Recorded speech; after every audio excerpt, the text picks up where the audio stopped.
Bonsoir à toutes, bonsoir à tous. Merci d'être là. Donc ce soir, nous allons parler dans cette dernière conférence débat de l'année du GREP, pas de la saison, de l'année du GREP.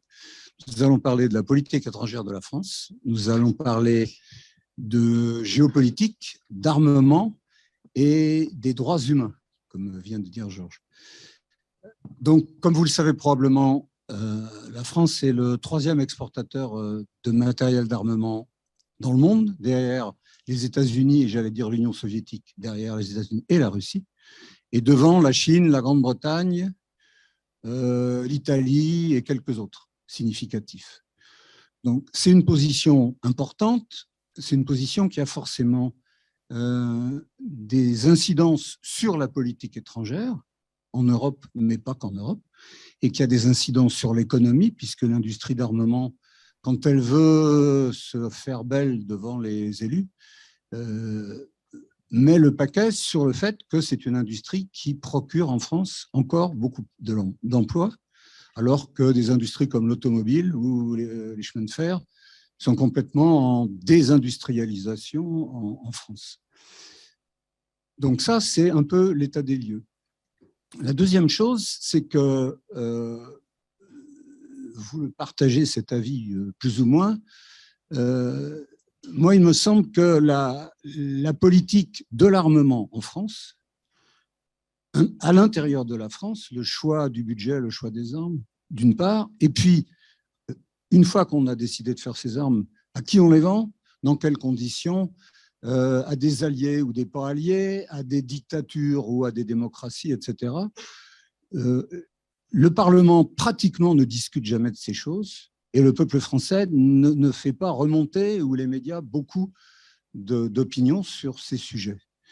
Et il se trouve que, avec des raisons plus ou moins faciles à comprendre, la majorité des pays clients de la France en matière d'armement, en ce moment, ne sont pas des démocraties exemplaires. L'Arabie saoudite, les Émirats arabes unis, le Qatar, par exemple. Et ça représente effectivement une part très importante des ventes d'armement à l'étranger. D'autre part, les groupes qui construisent de l'armement en France sont puissants, bénéficient d'entrées privilégiées au ministère des Finances, bien sûr au ministère de la Défense, occultent à peu près le ministère des Affaires étrangères et en gros traitent avec le président tout-puissant qui décide comme un roi de la politique étrangère de la France. Et donc, le sujet dont on va parler ce soir, c'est quelles sont les incidences de cette politique étrangère de vente d'armement, officialisée ou de fait, peut, et assez fréquemment au cours des années qui viennent de s'écouler, avoir des conséquences néfastes ou terribles sur les droits humains. Un exemple parmi d'autres, c'est la guerre occultée en France entre, en gros, le nord et le sud du Yémen, avec une catastrophe humanitaire qui est probablement la plus importante, selon l'ONU, des 20 ou 30 dernières années. Et il se trouve que parmi les armes, les munitions, les blindés, et peut-être même l'aviation, qui exterminent une partie du peuple yéménite, sans juger quelle partie a raison, il y a de l'armement, des munitions et des blindés français. Voilà en fait ce qui a déclenché l'adoption par le GREP du texte, enfin du sujet de ce soir. Alors pour traiter de ce sujet, on a le plaisir d'accueillir Aymeric Helluin. Aymeric Helluin est un homme du droit international et du droit de l'armement, et il est au sein d'Amnesty International chargé du plaidoyer. Un certain nombre d'ONG en France ont des responsables, on va dire, de sujets ou de thèmes ou de filières qui ont en charge donc de faire passer une certaine parole auprès des citoyens, auprès des élus et pourquoi pas auprès de la présidence de la République. Et Aymeric Helluin est en charge du plaidoyer armes et désarmement et dégâts collatéraux, si je peux dire. Et il a été l'un des coproducteurs d'éléments pour un traité sur le contrôle des armements, un traité international sur le contrôle des armements. Et parmi ces dernières publications, il y a 2 livres qui sont disponibles sur la table de presse. Alors, je ne veux pas écorcher les titres. Le premier, c'est Vendarme, une honte française, avec Sébastien Fontenelle, qui a été édité en 2021 par l'éditeur qui s'appelle Le Passage clandestin. Et il a été aussi rédacteur du chapitre intitulé Les ventes d'armes, causes et conséquences de la politique étrangère, dans un ouvrage collectif qui a été dirigé, entre autres, coordonné entre autres par Bertrand Badi, qui s'appelle La France, une puissance contrariée, co-dirigée par Bertrand Badi. Alors, je me permets de dire une chose, c'est que le GREP, sur la proposition de notre ami Michel Rouffet, qui est décédé il y a quelques jours, avait invité Christian Badi. Il est venu et j'en ai parlé avec Émeric Helluin dans le métro, en venant ici.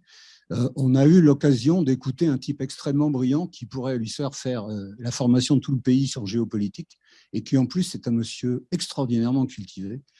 Et donc, voilà, nous avons Émeric Helluin, successeur de Badi au GAP, si je peux dire.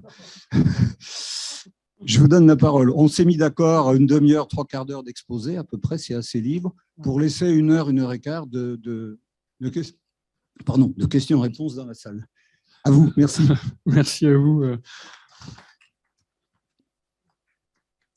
Je crois que je suis loin de succéder à M. Badi, peut-être dans très longtemps, mais j'en ai pas du tout la prétention. C'est vraiment un homme remarquable. En tout cas, merci au GREP de m'avoir invité et de permettre à Amnesty International France de parler de ce sujet. Je remercie le GREP, je remercie Amnesty qui est ici présent aussi, notre groupe local. Les amis du monde diplomatique également. Merci pour cette conférence. Alors, qui tombe bien un 10 décembre. Pour compléter ce que vous disiez sur la Déclaration universelle des droits de l'homme, elle a été aussi adoptée comme un symbole, un signe de dire plus jamais ça, après la Seconde Guerre mondiale, les atrocités de la Seconde Guerre mondiale. Et force est de constater que quelques décennies plus tard, on a bien oublié ce mantra, si on peut parler ainsi. Et les atrocités se comptent au petit déjeuner en écoutant France Info dans chaque partie du monde. C'est assez terrifiant. En tout cas, c'est une bonne date, le 10 décembre, pour parler de ces sujets. Donc moi, effectivement, je suis chargé de plaidoyer. Alors, juste pour faire une distinction tout de suite, si vous avez des questions, on pourra en parler. La différence entre plaidoyer et lobbying, j'imagine que certains se posent la question. Le lobbying vise à promouvoir et défendre des intérêts privés.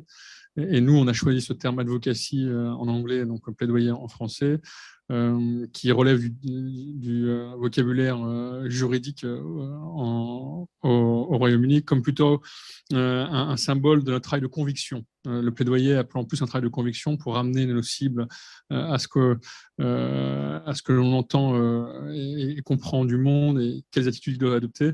Donc on parle plutôt de plaidoyer dans le sens où on défend un intérêt général, les droits de l'homme, non pas des intérêts particuliers, et dans l'esprit d'amener les gens à rejoindre notre conviction, alors que le lobbyiste, peu importe que la personne en face de lui soit acquis à sa cause, ce qui compte, c'est d'obtenir gain de cause, quoi. Nous, on cherche véritablement à convaincre. Amnesty, on défend les droits de l'homme, on ne fait pas forcément de politique, de géopolitique, mais forcément, à force de traiter ces sujets-là, on commence à avoir quelques idées sur le sujet. Donc, je vais essayer de vous présenter un petit peu les éléments qui structurent un peu notre travail à Amnesty International. Donc, pour commencer, ici, vous avez une photo, bon, elle n'est pas en très bonne définition, mais c'est une photo qui a été prise au Caire. Ça devait être en janvier 2014.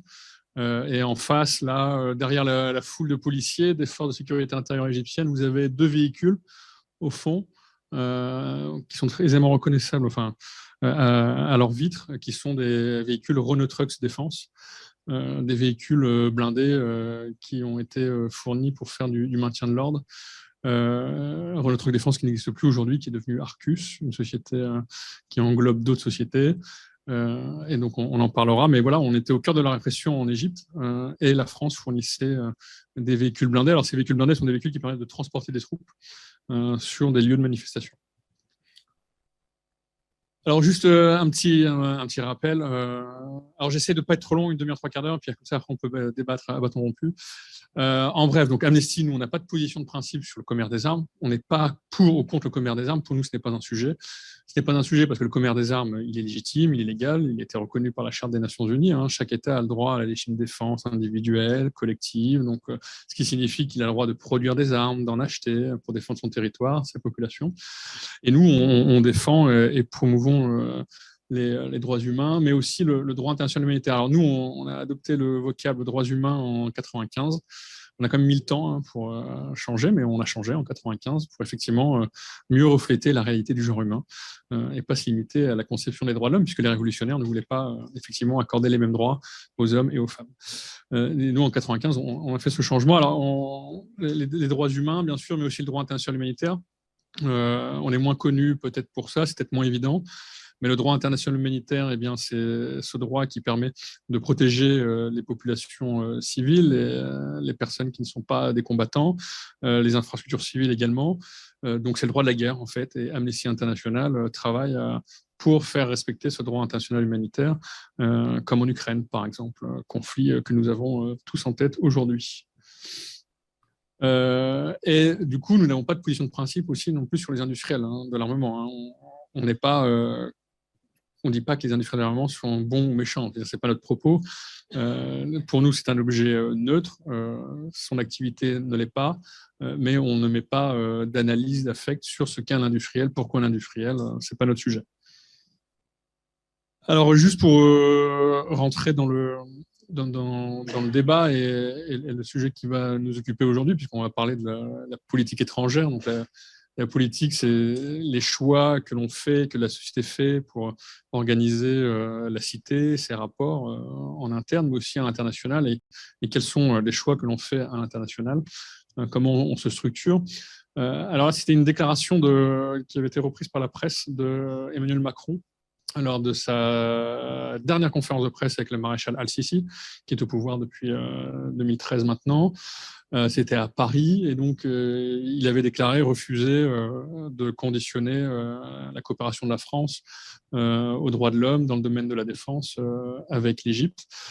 Et déjà en 2017, et pour la première fois, il recevait le maréchal Al-Sisi en octobre 2017 à Paris, donc il l'a reçu 2 fois, et disait à l'époque en conférence de presse qu'il se garderait bien de donner des leçons. C'est sa propre expression, donner des leçons à l'Égypte en matière de droits de l'homme. Alors, nous, on s'est mobilisés en tant qu'ONG avant chacun de ces sommets, avant chaque visite du maréchal Al-Sisi, évidemment pour faire parler, pour porter le sujet des droits de l'homme, des droits humains, auprès du gouvernement, de l'Élysée, et faire en sorte que ces préoccupations apparaissent dans les relations entre la France et l'Égypte. Ces déclarations nous ont éminemment préoccupés. La politique, certes, c'est un choix, mais ce sont des choix contraints aussi. Choix contraints, pourquoi ? Parce que la France est membre permanent du Conseil de sécurité des Nations Unies. Donc, elle a en charge la paix et la sécurité. Elle a en charge de respecter, de faire respecter les droits humains dans le monde entier.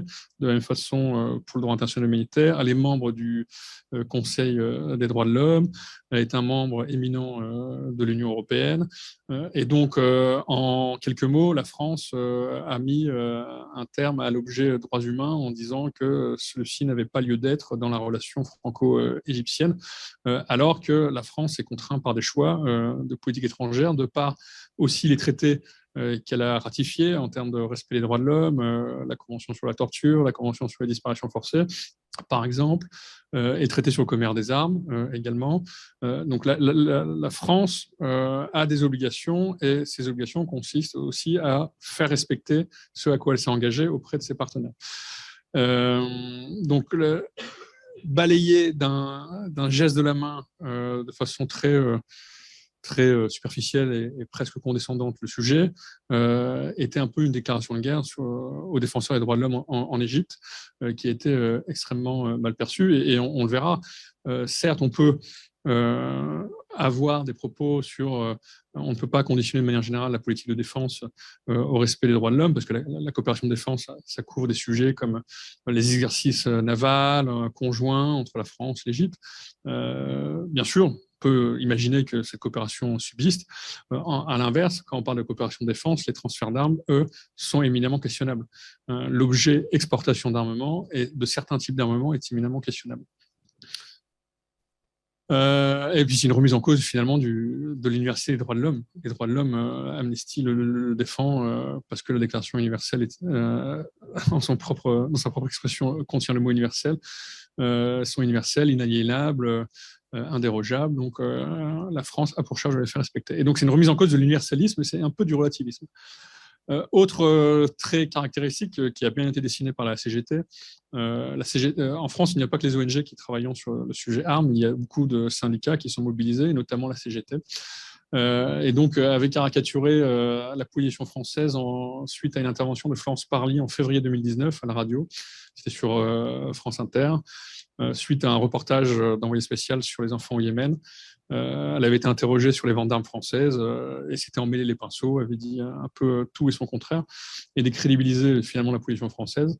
Et ce qu'on en avait retenu, effectivement, c'est le grand écart permanent que fait la France. C'est aussi un des traits de la France, c'est de faire le grand écart entre d'une part, participer à la paix, à des processus de paix, comme dans le cas du conflit au Yémen, tout en continuant à vendre des armes, alors qu'il y a des enjeux en termes de respect des droits de l'homme et du droit international humanitaire. De la même façon qu'auparavant, dans la slide précédente, le fait de dire publiquement on ne parle pas de droits humains envoie le signal aussi qu'on fait le travail back the door, comme dit la France, derrière les portes, on travaille, faites-nous confiance, on est là à faire respecter les droits de l'homme et à faire passer des messages. Bon, clairement, on ne l'a jamais vu réellement se concrétiser. Ou peut-être une fois avec la libération d'un défenseur éminent des droits de l'homme en Égypte, Rémi Chat, qui est une libération très récente. Autre trait caractéristique de la politique étrangère française, le refus d'en parler. Là, on est en octobre 2018. Le journaliste saoudien Jamal Khashoggi s'est fait assassiner de façon absolument atroce dans un consulat en Turquie. Les Allemands très rapidement décident de mettre un embargo, de mettre en place un embargo sur les armes à destination de l'Arabie Saoudite en réaction à ce meurtre. Emmanuel Macron est tout de suite alpagué également par les médias et il est sur le salon Euronaval à quelques jours après l'assassinat de Jamal Khashoggi et refuse de répondre. Donc c'est aussi un des traits dominants de la politique étrangère, c'est qu'on ne traite pas de ces sujets en France avec le grand public. Le grand public n'est pas suffisamment mature, suffisamment intelligent. J'ai toujours en tête cette phrase de Richard Ferrand qui disait « on a été trop intelligent sur la réforme des retraites ». Bon, on peut comprendre qu'une arme nous tue et il n'y a pas besoin d'être très intelligent pour le comprendre. Donc, il y a cette confiscation aussi permanente du débat. C'est un des traits de caractère aussi de la politique étrangère en matière de vente d'armes, confiscation du débat. Alors, juste pour resituer de quoi on parle aussi, c'est important. J'imagine qu'il y a des choses que vous savez. Effectivement, vous en parliez aussi en entrée. Donc, ça, ce sont les 5 premiers exportateurs d'armes au monde sur l'année 2020. Donc le premier, ce sont les États-Unis, le second, la Russie, les Chinois sont passés 4e, la France est 3e et les Allemands sont 5e. Les Anglais ont été sortis, sont maintenant au 7e rang mondial des exportateurs. La France sous François Hollande et Emmanuel Macron, a retrouvé sa place de 3e exportateur qu'elle avait dans les années 70 et qu'elle a perdu au fur et à mesure des années 80-90. Et c'est vraiment sous l'ère François Hollande qu'on a vu une diplomatie des ventes d'armes se mettre en place et faire en sorte que la France retrouve ce rang. Ces 5 pays, c'est 77% du volume total d'exportation d'armes à eux seuls. C'est considérable. Et vous remarquerez que ces pays sont tous membres permanents du Conseil de sécurité des Nations Unies.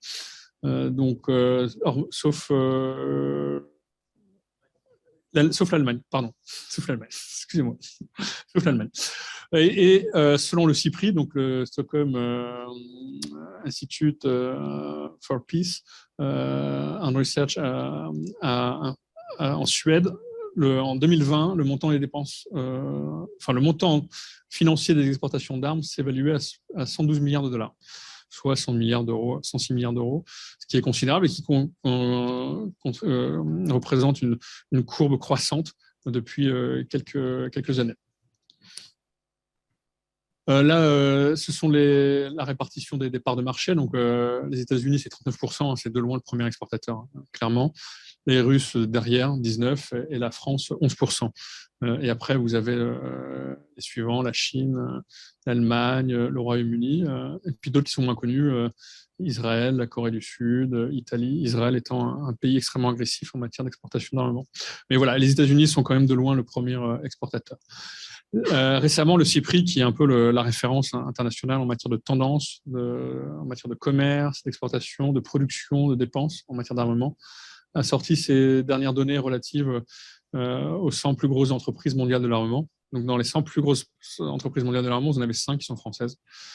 Vous en connaissez peut-être. Hein? Thales, Airbus, oui. MBDA, ouais. Safran, Dassault. Ouais. Vous les connaissez toutes, les plus importantes.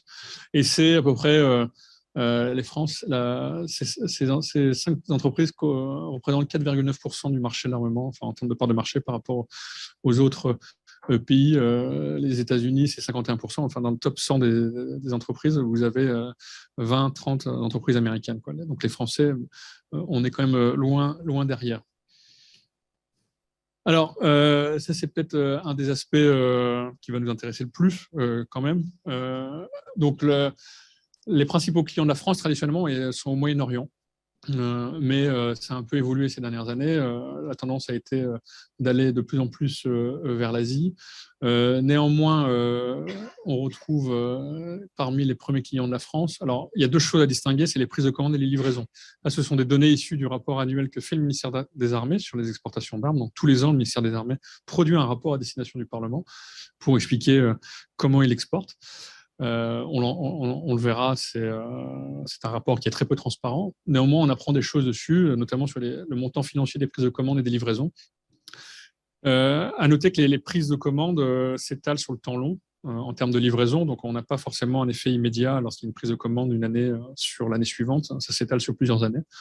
Néanmoins, on peut dessiner les tendances, et donc selon le rapport de 2012 à 2021, l'Égypte, c'est le premier pays en termes de prise de commande. Ensuite, l'Arabie Saoudite, 4e, Émirats Arabes Unis, 5e. Je prends ces 3-là parce que c'est 3 pays qui nous intéressent en particulier, mais qui font partie des 5 premiers clients de la France en termes de prise de commande. Et en termes de livraison, sur la période 2012-2021, je crois que les chiffres sont sans équivoque, hein. Alors, l'Inde, plus de 11 milliards, c'est l'effet contrat Rafale. Mais ensuite, donc l'Arabie Saoudite, plus de 8 milliards. L'Égypte, près de 7 milliards, le Qatar, plus de 6 milliards, le Brésil, plus de 2,8 milliards, et les Émirats Arabes Unis, plus de 2,6 milliards. On note dedans que l'Arabie Saoudite et les Émirats Arabes Unis sont engagés dans un conflit au Yémen, que l'Égypte est un pays qui connaît une répression sans précédent, que l'Inde est un pays qui est en tension permanente avec notamment le Pakistan. L'Inde détient l'arme nucléaire, le Pakistan détient l'arme nucléaire. Et on leur a livré le Rafale qui a des capacités d'emport nucléaire. Ça ne veut pas dire qu'on leur a fourni un Rafale avec des capacités d'emport nucléaire, mais on leur a fourni un Rafale qui a potentiellement des capacités d'emport nucléaire. Et donc, ça peut interroger sur les équilibres stratégiques de la France. Donc, là, à côté, vous avez une publicité qu'on avait faite, une campagne de communication qu'on avait faite en septembre 2019, qui avait abouti à une campagne d'affichage sauvage sur Paris, et notamment en province, pour dénoncer un peu les ventes d'armes. On avait repris les codes de la mode. Alors c'est ça aussi, travailler à Amnesty, c'est on fait du plaidoyer, mais on fait aussi du travail de campagne et de communication. Donc on avait essayé d'interpeller le grand public et les hommes politiques, femmes politiques qui vont au Parlement et autres sur le sujet, mais questionnez-vous sur finalement sur la destination des désarmements que vous vendez. Alors, à retenir que le Moyen-Orient, c'est un gros consommateur d'armement. Et donc, parmi les 10 premiers importateurs au monde sur 2017-2021, vous avez qui? L'Arabie Saoudite, l'Égypte, 3. Vous avez l'Arabie Saoudite, l'Égypte et le Qatar. C'est pas 4, c'est 3. Alors, le Qatar, c'est un bon sujet, comme on va le voir, parce que le Qatar, on a fourni des Rafales. Et c'est un pays qui a été engagé dans le conflit au Yémen. Il ne l'est plus. Il est sorti de la coalition. Est-ce que pour autant, pour Amnesty International, le fait qu'on vende des Rafales au Qatar est un problème? À première vue, non. Pourquoi? Parce qu'on n'a pas considéré qu'il y avait dans le passé des des violations du droit international militaire qui avaient eu lieu au travers de l'emploi d'armements qataris, et notamment au moyen d'armements aériens qataris. On n'a pas d'exemple que jamais la chasse qatari ait violé le droit international humanitaire. Donc on ne peut pas techniquement, juridiquement s'y opposer, comme on le verra tout à l'heure. On pourrait questionner d'un point de vue politique, d'un point de vue moral, l'intérêt de vendre ce type d'équipement au Qatar, mais d'un point de vue juridique, en termes d'enjeux et de risques liés aux droits humains ou aux droits internationaux humanitaires, il n'y en avait pas. Alors, ce que la France exporte le plus en 2020, selon l'Observatoire économique de la défense, le ministère des Armées dispose d'un tel observatoire. Ce qu'on a le plus exporté en 2020, ce sont des avions et autres véhicules aériens, donc on pense tous au Rafale, les systèmes de propulsion, qui en général c'est les moteurs, et les armes et munitions. Donc c'est 2/3 des exportations. On verra, c'est aussi vers la fin, le marché de l'armement peut être porteur et peut, dans sa structure, être excédentaire. Donc là, on parle des excédents dégagés dans le seul secteur du marché de l'armement, c'est-à-dire qu'on a plus exporté qu'importé d'équipements militaires. Et donc, la France dispose d'un secteur de l'armement qui est au 3e rang par rapport à d'autres industries comme l'industrie du parfum, l'industrie des cosmétiques, de l'aéronautique civile. Et à une époque, il y avait l'industrie automobile. L'industrie automobile était le premier secteur industriel. Aujourd'hui, il n'apparaît même plus dans ces catégories-là. Et donc, on l'a vu, l'Asie et le Moyen-Orient deviennent un peu les destinations phares. Enfin, l'Asie devient un peu l'une des destinations phares maintenant, notamment avec l'Inde. Il y aura peut-être bientôt l'Indonésie, enfin, c'est même sûr, puisque le contrat Rafale a été validé. Donc, on voit une tendance. Mais gardez en tête que le prochain Moyen-Orient, c'est vraiment là où la France cherche à vendre des armes. Pourquoi ? Parce que ce sont les pays qui ont de l'argent, ce sont les pays qui ont des ressources pétrolières. Ce n'est pas les pays africains qui sont capables d'acheter des Rafales, sauf en Afrique du Nord, comme l'Égypte. Mais dans le reste de l'Afrique, à part l'Afrique du Sud, qui est l'une des premières puissances, comme le Nigeria également en Afrique, rares sont les pays à avoir une capacité à se doter d'armements de haute technologie. Mais en plus, se doter, et ce qui va être problématique pour nous, d'équipements dits de maintien de l'ordre. En Afrique de l'Ouest, par exemple, on retrouve beaucoup d'équipements français, grenades lacrymogènes, lanceurs de balles, formation aussi de police, que nous, on considère comme relevant des matériels assimilés au matériel de guerre, etc. Alors, une des caractéristiques du débat en France, c'est que, donc on l'a vu, d'une part, la parole politique est confisquée, mais le débat aussi est confisqué.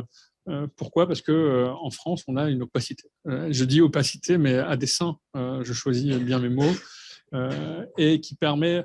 Cette opacité ne permet pas d'avoir un débat serein sur la politique étrangère française, ce qu'elle est, ce qu'elle devrait être. Et en général, par ailleurs, quand on parle de politique étrangère à la Commission des affaires étrangères, à l'Assemblée nationale, quand on parle, je sais pas, d'un pays comme l'Égypte ou l'Arabie saoudite, vous ne verrez jamais les députés, lors des débats, faire le lien avec les ventes d'armes. Ça n'apparaît pas. Ce sont deux choses.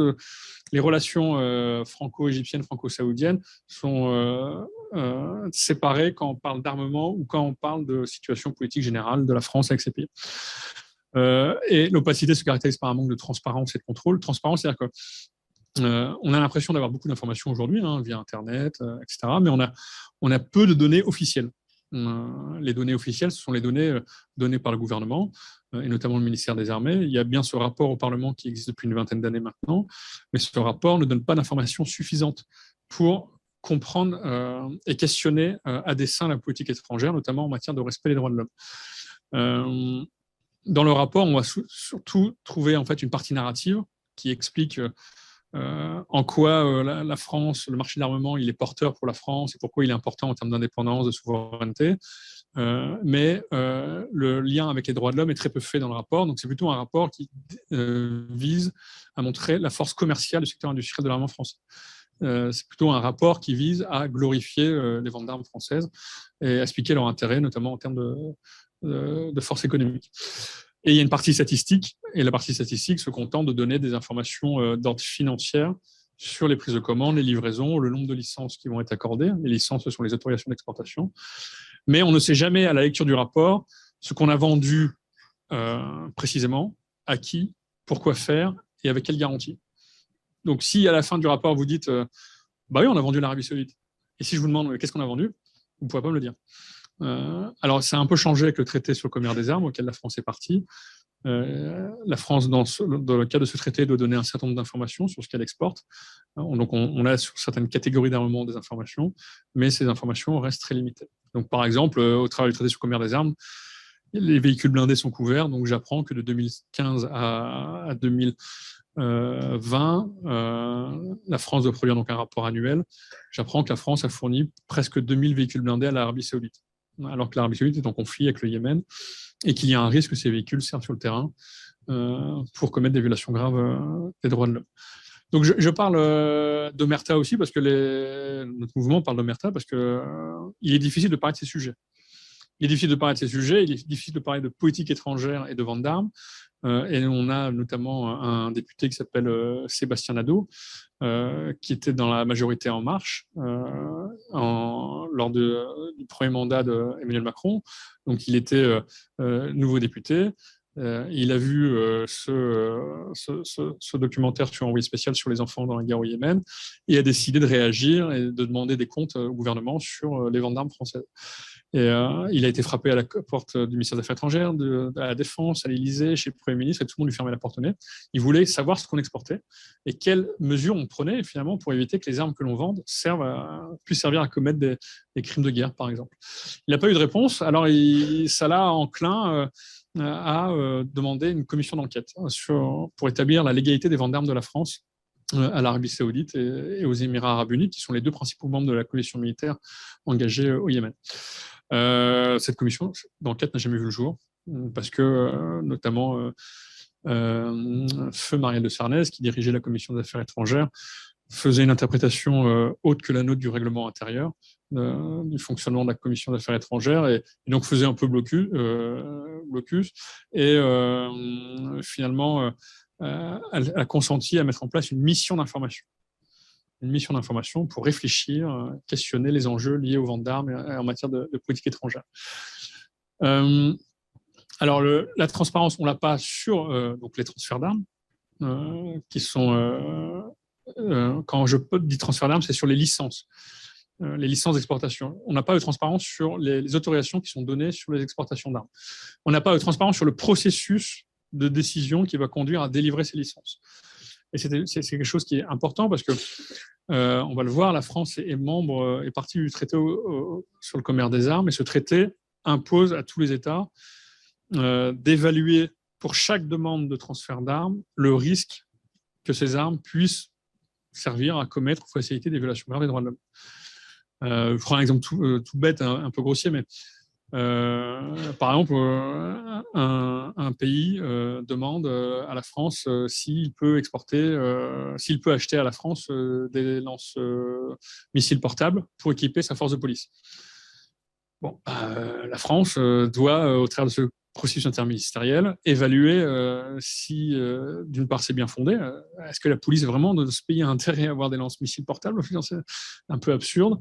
Et puis évaluer s'il y a un risque de violation grave des droits de l'homme lié à l'utilisation potentielle de ce type d'équipement. On peut imaginer que les forces spéciales elles-mêmes auraient intérêt à avoir accès à ce type de munitions, donc pourquoi pas. Mais dans ce cas-là, il faut analyser est-ce que cette force de police est connue pour avoir déjà pratiqué des violations graves des droits de l'homme, etc. Il faut faire le lien entre l'arme qui est vendue au travers du traité sur le commerce des armes et le risque attaché à cette arme. Donc, par exemple, sur le Yémen, l'essentiel des victimes civiles sont liées au bombardement aérien. Si l'Arabie Saoudite me demande des bombes aériennes larguées par avion, je fais une analyse de la situation et je vois s'il y a un risque que les Saoudiens s'en servent pour commettre des bombardements contre les infrastructures civiles ou la population civile. Donc, on n'a pas d'informations là-dessus. On sait qu'il y a une commission interministérielle qui se réunit donc, tous les mois. C'est la CIEMJ, la commission à l'exportation sur l'étude, la commission sur l'étude à l'exportation de matériel de guerre, qui réunit d'office les affaires étrangères, la défense et Bercy. Bercy pour les intérêts économiques, savoir si le client est solvable, les affaires étrangères pour savoir si les engagements internationaux de la France seront respectés, notamment en matière de droits de l'homme, et la défense pour savoir si on a intérêt à fournir un système dégradé ou pas en termes de capacité, par exemple, aux clients, si c'est un allié ou pas, etc. Et la licence d'exportation, elle est délivrée par le Premier ministre. La CIEM, je donne un avis consultatif, en fait. et c'est le Premier ministre qui décide. Et c'est pour ça que c'est un enjeu de politique étrangère, finalement, ces ventes d'armes, parce que la décision, elle est politique. Mais si la décision est politique, si c'est le Premier ministre qui prend la décision, au nom de nous tous, le processus d'évaluation qui conduit à la prise de décision politique, lui, normalement, est technique. C'est-à-dire qu'on évalue, on a des personnes, on ne sait pas qui, parce que ce n'est pas transparent, qui se réunissent tous les mois pour évaluer, d'un point de vue juridique, si il est légal ou non d'exporter des armes à tel ou tel pays. Et ces gens sont censés avoir une grille de lecture du risque sur les droits de l'homme, droits internationaux humanitaires concernant chaque pays. Mais on ne connaît pas cette grille de lecture. On ne sait pas comment il la compose, cette grille de lecture. Donc, on ne connaît pas les déterminants de la politique étrangère. On les connaît une fois que les armes sont transférées ou lorsque les contrats ont été approuvés. Donc, on ne peut pas clairement questionner correctement comment la France exporte, prend ses décisions, et surtout, on a une grande difficulté à évaluer de façon très fine, très poussée, dans quelle mesure chaque transfert d'armes est légal ou pas. Parce qu'il manque des informations. Et la plupart des informations, finalement, on les aura après, une fois que les transferts auront eu lieu. Donc, ce cadre juridique, il structure la politique étrangère française. Quand le ministre des Affaires étrangères participe à la Siemge, tous les mois, enfin, c'est pas lui, c'est les membres de son cabinet qui y vont, il doit avoir en tête ce texte, ce traité sur le commerce des armes, donc, qui est entré en vigueur en décembre 2014, un 24 décembre, et la position commune de l'Union européenne. La position commune de l'Union européenne, donc 944, c'est la grande sœur du traité sur le commerce des armes. En fait, dès les années 90, au sortir de la première guerre du Golfe, le monde entier se rend compte qu'il y a peut-être eu un problème avec la guerre, d'une part Irak-Iran et la première guerre du Golfe, parce qu'on se rend compte qu'on a livré des armes à tout le monde. Et qu'il fallait peut-être établir un cadre pour s'assurer que on n'exporte pas n'importe comment. Donc, les Européens ont décidé d'adopter cette position commune, dont on va parler juste après, et plus tard, il a été décidé de travailler à un traité universel. Alors, ce traité universel, c'est les ONG qui l'ont voulu. Le traité sur le commerce des armes n'aurait jamais existé sans l'action des ONG. Oxfam, Amnesty International et le YANSA, qui est un réseau d'ONG qui travaille sur la violence armée. L'idée, elle est vraiment venue au début des années 90 de ces ONG qui ont dit il faut contrôler le commerce des armes, on ne peut pas l'interdire, mais il faut le contrôler et établir les bases de transfert responsable. Alors, ce qu'il faut retenir de ces deux textes, il faut garder en tête, c'est qu'au travers de ces textes, qui sont juridiquement contraignants, la France s'est engagée à ne pas livrer d'armes s'il y avait un risque substantiel ou grave ou sérieux que des armes puissent servir à commettre ou faciliter des violations graves du droit international ou des droits de l'homme. Alors, je dis bien commettre ou faciliter. Par exemple, une arme légère, très basiquement, un fusil automatique permet de commettre un crime de guerre, tirer directement sur la personne. En revanche, le pod de désignation laser que vous mettez sous une aile d'avion pour aider à guider une bombe, c'est pas le pod en lui-même qui tue, qui élimine la cible. C'est un moyen de faciliter l'action du chasseur, enfin du pilote, en désignant la cible. Donc, il participe à l'opération consistant à éliminer une cible civile ou des infrastructures civiles. Donc, c'est un moyen qui permet de faciliter. De la même façon que les véhicules blindés en Égypte ont facilité la répression parce qu'ils ont facilité le déplacement de population, enfin de policiers. Ils ont permis de déplacer des policiers de façon rapide sur des théâtres urbains où il y avait des manifestants qui cherchaient à faire entendre leur voix. Donc, ces véhicules urbains, ces véhicules de maintien de l'ordre n'ont pas eux-mêmes contribué, sauf quand on a le cas, notamment lors du massacre de Maspero, les véhicules ont été utilisés pour écraser les manifestants, mais souvent, ils servent plutôt à faciliter les violences. Et ça, c'est quelque chose sur lequel les États jouent un peu, quoi. Alors, des armes, des victimes, quand on parle de vente d'armes, la politique étrangère, elle nous parle d'intérêts stratégiques, de partenariats privilégiés. Nous, on va parler d'abord des armes et des victimes. Ce sont un peu des ordres de grandeur qui aujourd'hui émaillent tout notre travail sur le sujet et qui sont encore vrais. Dans les conflits armés, vous avez 80% aujourd'hui des victimes qui sont des victimes civiles, ce qui n'était pas au début de la première guerre, au début du siècle, du XXe siècle, avant la Première Guerre mondiale. Mais qu'il est vrai aujourd'hui. Dans un conflit, les victimes civiles payent un prix extrêmement lourd, et c'est 80%. un autre chiffre qui est intéressant, c'est le nombre de munitions fabriquées aujourd'hui est suffisant pour tuer 2 fois chaque habitant de la planète. C'est-à-dire qu'on produit aujourd'hui 14 milliards de munitions par an, quoi. C'est absolument délirant. D'où la nécessité d'un contrôle de ce commerce, et notamment incluant les munitions. Chaque minute dans le monde, une personne est tuée, 15 sont blessés par arme et près de 500 000 personnes sont tuées chaque année. Alors, près de 500 000 personnes, c'est 500 000 personnes, non pas seulement dans les conflits, mais aussi dans les milieux type zone urbaine, comme au Brésil, dans les favelas, par exemple. Ou aux États-Unis. Aux États-Unis, les victimes civiles annuelles sont bien plus fortes que, par exemple, même si la comparaison est un peu hasardeuse, mais que les victimes du 11 septembre. On a 14 000 victimes quasiment à peu près chaque année en moyenne, quoi, ce qui est colossal, quoi. Alors, nous, une des conclusions qui a fait qu'on a voulu, par exemple, ce traité sur le commerce des armes pour aider aussi à structurer la politique étrangère des États considérés, c'est que 60% des violations des droits humains sont liées à une arme, à l'utilisation d'une arme à feu. Les armes, elles permettent de commettre des actes de torture, de disparition forcée, des exécutions extrajudiciaires, des violences sexuelles en temps de conflit. En Éthiopie, là récemment, on a qualifié l'utilisation du viol comme étant une utilisation comme une arme de guerre, clairement, utilisée pour détruire un pan entier d'une population, les Tigréens en l'occurrence. Recours excessif à la force, violation du droit international humanitaire sont également autant de données qui ont justifié notre action et qui continuent à justifier notre action aujourd'hui quand on parle de transfert d'armes à la France et de problèmes liés à ces transferts d'armes. Et puis des dizaines de milliers d'enfants, on en parle moins aujourd'hui, mais vous avez encore des dizaines de milliers d'enfants qui sont recrutés dans les conflits, qui ne sont pas forcément des enfants porteurs d'armes, mais qui sont aussi des enfants qui aident à la corvée, qui sont des esclaves sexuels aussi, etc. Donc l'image de l'enfant soldat, ce n'est pas seulement l'enfant qui tient une arme. Alors, l'intérêt de la position commune, c'est qu'elle vise à harmoniser la politique étrangère de tous les membres de l'Union européenne. Donc, normalement, tous les États membres de l'Union européenne, au terme de leur politique étrangère nationale, doivent avoir la même compréhension de ce qu'est une situation, notamment en termes de violation des droits de l'homme.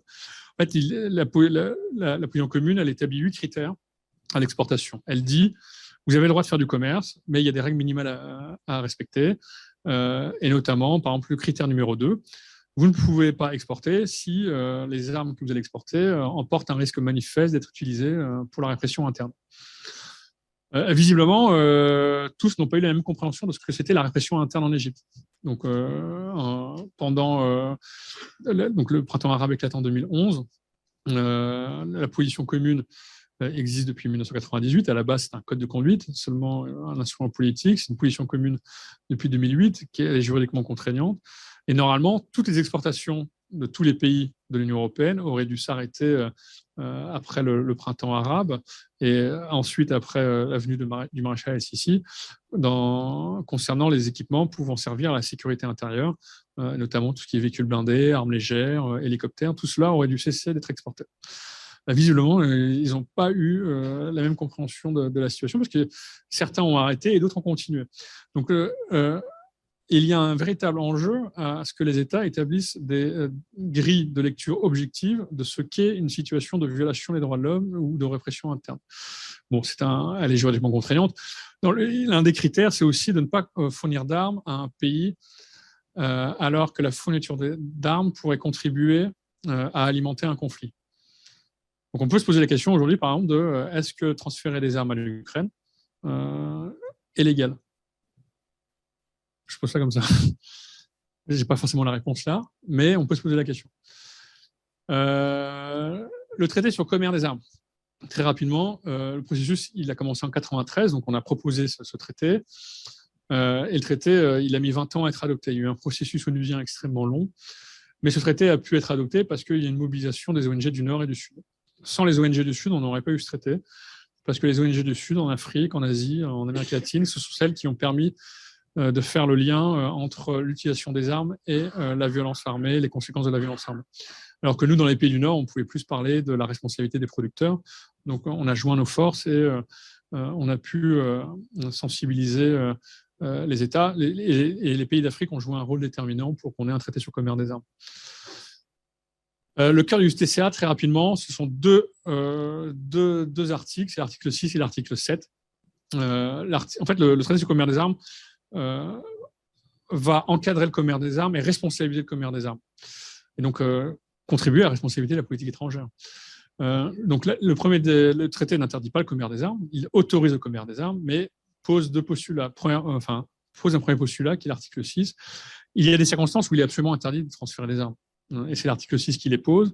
C'est notamment le respect des embargos sur les armes, le respect de certaines conventions, par exemple la convention d'Ottawa, la convention d'Oslo. Il est interdit de transférer des équipements qui sont des mines antipersonnelles, des armes à soumission. Et puis surtout, l'article 6 dit quelque chose de très important, vous ne pouvez pas exporter des armes lorsque vous avez connaissance que les armes pourraient servir à commettre des crimes de guerre. Vous avez connaissance. Donc, par exemple, prenons le cas du Yémen. Je pense qu'ici, dans la salle, tout le monde sait qu'au Yémen, la coalition commet des violences telles que des crimes de guerre, qui peuvent être des crimes de guerre, de possibles crimes de guerre, c'est-à-dire des bombardements qui ciblent les civils, population et infrastructures, de façon délibérée. Je pense qu'on peut tous avoir accès à ce type d'informations. L'État doit avoir accès à ce type d'informations également, et normalement il y a accès, et ne devrait pas autoriser ce type d'exportation. Si on n'est pas dans ce cas de figure-là, par exemple, que l'État qui veut acheter les armes, c'est Monaco, donc là il n'y a pas d'embargo, il n'y a pas de crime de guerre commis, l'État doit procéder à une évaluation. Donc en fait, le principe du traité, c'est de faire en sorte de prévenir que l'arme du crime n'arrive dans les mains du criminel. C'est un traité préventif, ce n'est pas un traité de prohibition, c'est un traité préventif. Et donc, on doit s'assurer, au travers de l'article 7, que lorsque je vais exporter des armes, il n'y a aucun risque que les armes puissent servir à commettre des violations graves des droits de l'homme ou du droit international humanitaire.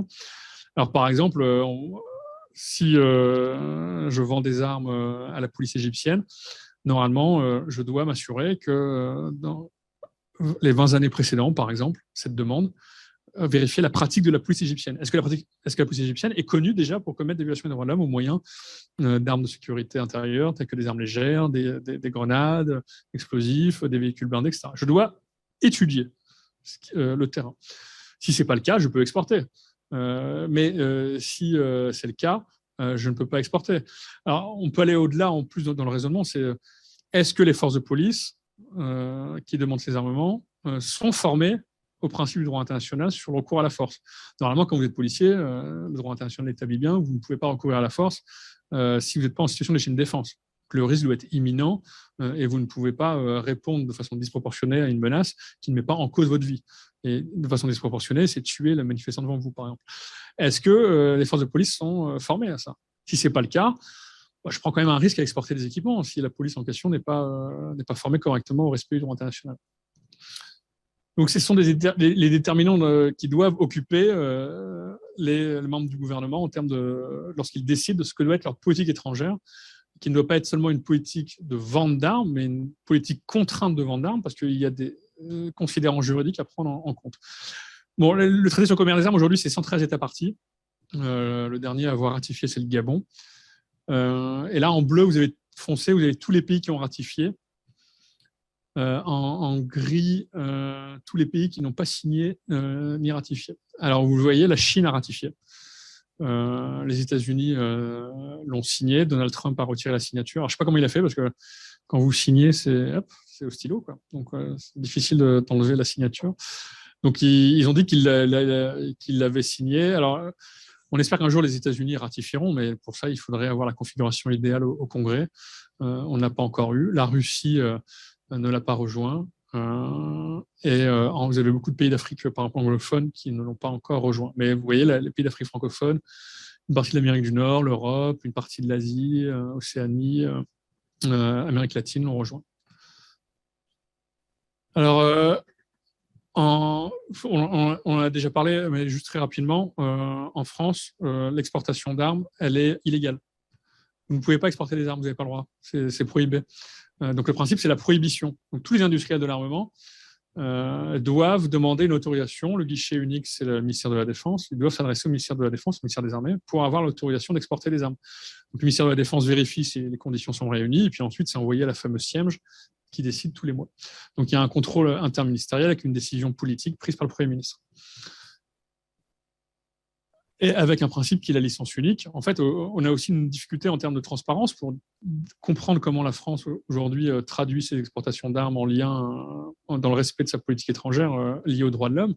C'est que les licences sont dites uniques. On accorde une licence une fois pour toutes à une entreprise pour faire du prospect, pour négocier, pour signer, pour commander et pour livrer. Donc, on ne sait jamais finalement. On sait qu'il y a une licence qui existe quand elle est délivrée à destination d'un pays, sachant que le rapport au Parlement ne dit pas qu'une licence a été accordée à tel industriel pour vendre à tel pays. Le rapport dit juste au Parlement, il dit juste des licences ont été accordées cette année en tel nombre pour tel montant financier à destination de tel pays. Mais on ne sait pas à quel industriel. Donc, on peut même pas forcer les parlementaires à questionner les industriels, parce qu'on ne sait pas vers quel industriel se tourner parfois. Les licences parfois sont soumises à conditions, et notamment en termes d'utilisation finale. Normalement, le client, au travers d'un certificat d'utilisation finale, doit certifier que les armes vont bien servir à une force de police, à l'armée, etc. Alors, on ne sait pas exactement de quelle façon sont écrits ces éléments-là. Nous, on souhaiterait qu'il y ait des engagements dans les certificats d'utilisation finale faisant en sorte que l'État client exprime clairement l'idée qu'il respecte bien certains éléments du droit international en matière de droits de l'homme, du droit international militaire, pour pouvoir ensuite se retourner éventuellement contre l'État français ou contre le client. Alors, les situations emblématiques pour nous, c'est la répression égyptienne et ses conflits au Yémen. La répression en Égypte. En fait, un jour, on savait que la France exportait des armes à l'Égypte. Et en fait, notre métier a un peu changé à Amnesty avec le printemps arabe. C'est-à-dire que tout d'un coup, les printemps arabes éclatent et nos équipes de chercheurs à Londres ne peuvent pas couvrir non plus tous les pays et avoir des informations sur tous les pays pointues, etc. Nous, en France, on sait avec le rapport au Parlement qu'on a très peu d'informations sur la politique étrangère en matière de vente d'armes. C'est très difficile.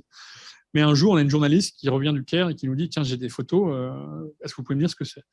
Et sur les photos, qu'est-ce qu'on voit? Des véhicules blindés. Des véhicules blindés de maintien de l'ordre, c'est les fameux qu'on a vus au début, qu'on reverra après. Et de fil en aiguille, on va découvrir que la France, en faisant de la recherche sur des vidéos, photos, a fourni d'autres types de véhicules blindés. Et en fait, c'est symptomatique de cette politique étrangère un peu opaque, c'est-à-dire qu'on ne sait pas ce que la France vend clairement. C'est-à-dire qu'on a découvert sur le terrain ce que la France vendait aux Égyptiens. On a découvert grâce aux photos, vidéos de dizaines, centaines de manifestants égyptiens ce que l'on vendait. On l'a découvert après coup, malheureusement, une fois les morts passés. Donc, la première fois qu'on a documenté l'utilisation d'armements français dans la répression, c'est en décembre 2012, janvier, juillet 2013 et janvier 2014 et 2015. On y reviendra après. Et puis, conflit au Yémen, où là, on a, depuis mars 2015, début du conflit, un nombre considérable de violations du droit international humanitaire, et je parle de crimes de guerre, du coup, mais aussi de potentiels crimes contre l'humanité qui ont été commis par la coalition. Et je ne parle pas d'un crime de guerre qui est arrivé une fois. Je parle de 1, 2, 3, 10, 20, 30, 40 situations de possibles crimes de guerre qui auraient été commis par notamment la chasse saoudienne et la chasse émiratie, sans oublier évidemment les pratiques au sol, bombardements indiscriminés, etc. Et 5h30 déjà. Alors, le conflit au Yémen, il a commencé en 2015. Donc, il oppose la coalition, je ne vais pas rentrer dans les détails, mais il oppose la coalition dirigée par l'Arabie Saoudite. Et au départ, c'était 9 pays. Aujourd'hui, il n'y en a vraiment que 2 qui sont en pointe, c'est l'Arabie Saoudite et les Émirats. Le Maroc, par exemple, s'est retiré. Le Qatar n'y est plus. Il a même été sous embargo à un moment de l'Arabie Saoudite.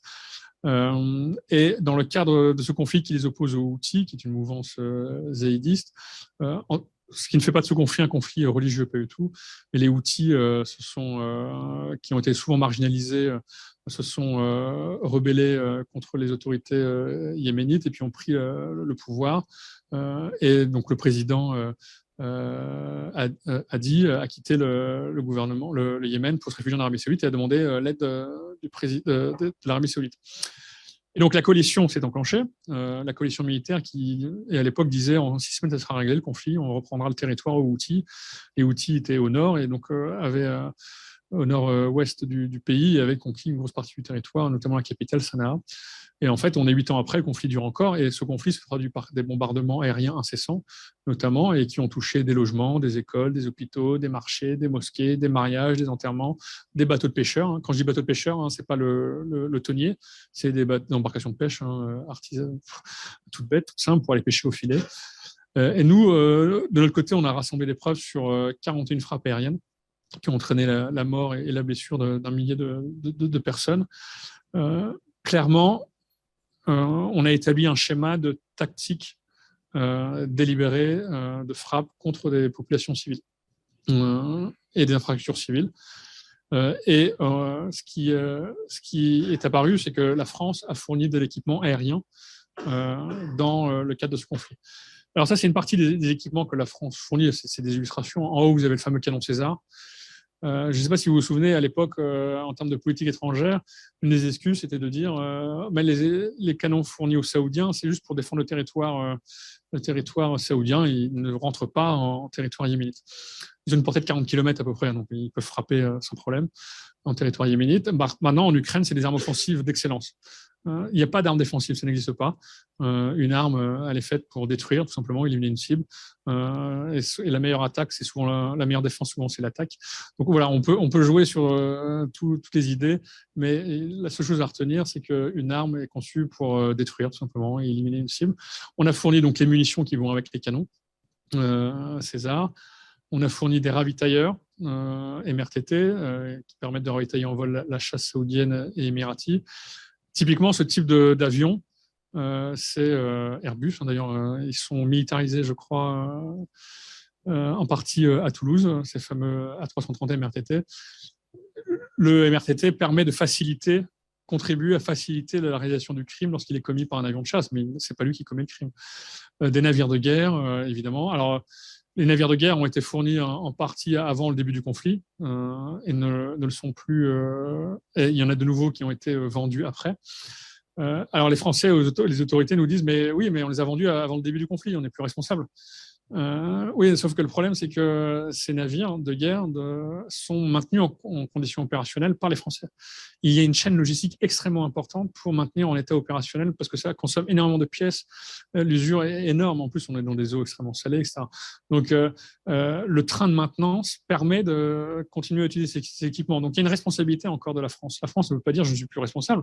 Bon, attendez, si vos navires ils continuent à naviguer dans l'océan et dans des très bas éléments d'Eb, c'est parce que vous garantissez leur circulation en fournissant des pièces. Donc, vous êtes encore responsable. Donc, votre politique étrangère contribue au blocus, parce qu'il y a un blocus qui est saoudien imposé au Yémen sur les denrées humanitaires, alimentaires, de première nécessité, etc. On a fourni aussi une série de véhicules, mais tout ça, c'est...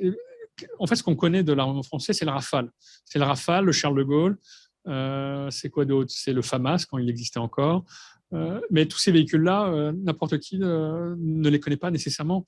Et tous ces petits véhicules, on peut dire petits véhicules, mais ce sont des véhicules qui emportent de l'armement lourd, peuvent contribuer d'une façon ou d'une autre à commettre ou faciliter des violations graves sur le terrain des droits de l'homme et du droit international humanitaire. Donc là, vous avez des équipements qu'on a fournis. Il y a en haut, vous avez du Renault Truck Défense, maintenant Arcus, et en bas, vous avez du Nexter et du Sofram, qui sont des véhicules fournis par la France à la garde nationale saoudienne et à l'armée de terre saoudienne. Là, c'est du Charles Leclerc et du Mirage 2000. Le Mirage 2000, pareil, on nous a dit, mais on les a vendus avant la guerre.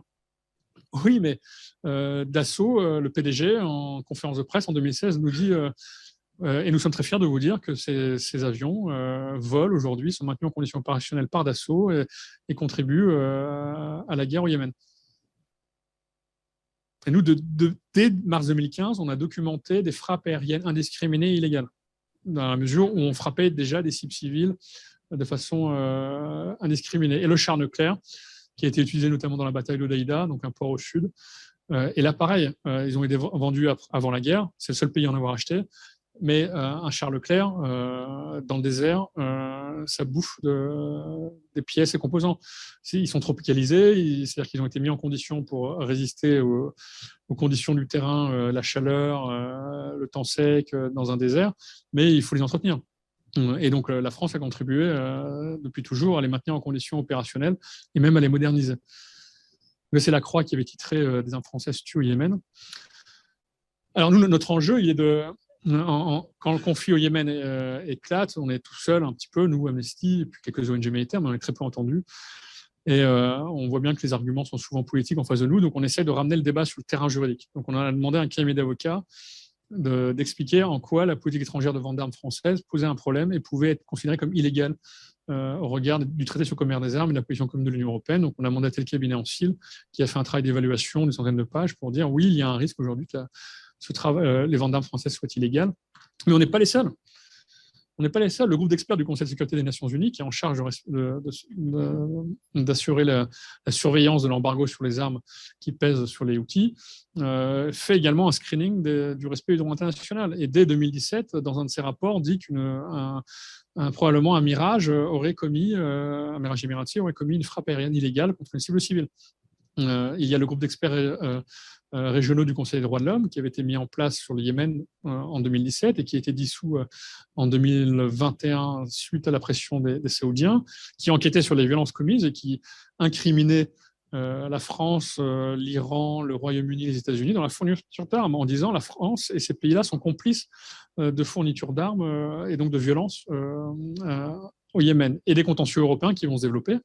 Les contentieux sur le terrain administratif pour contester des licences ou au pénal pour mettre en cause la responsabilité industrielle sur la base des informations des ONG, du groupe d'experts régionaux du Conseil des droits de l'homme basé à Genève, du groupe d'experts du Conseil de sécurité à New York, etc. Donc, on met l'argument juridique sur la table pour essayer d'objectiver le débat.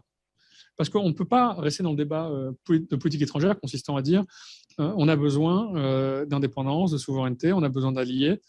Oui, mais ces alliés et cette indépendance, elle est contrainte. Elle est contrainte par le cadre juridique. Vous ne pouvez pas agir comme vous le voulez au plan international sans respecter les règles que vous avez vous-même fait adopter, signer et ratifier.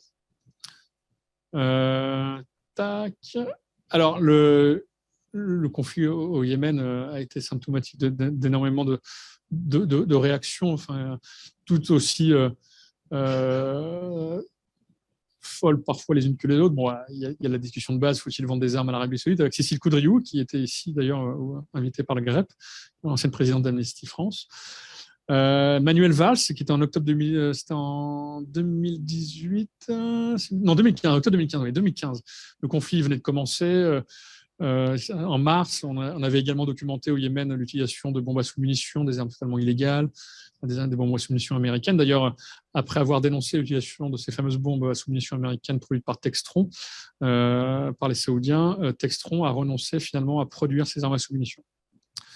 Et donc Manuel Valls qui dit mais oui, attendez, parce que Bourdin lui demande mais vous êtes fier d'aller en Arabie Saoudite alors que c'est un pays qui pratique la peine de mort, vous êtes fier de ce que vous faites, de négocier des marchés. Et lui, il répond, Manuel Valls, Premier ministre, écoutez, je suis fier de défendre des emplois.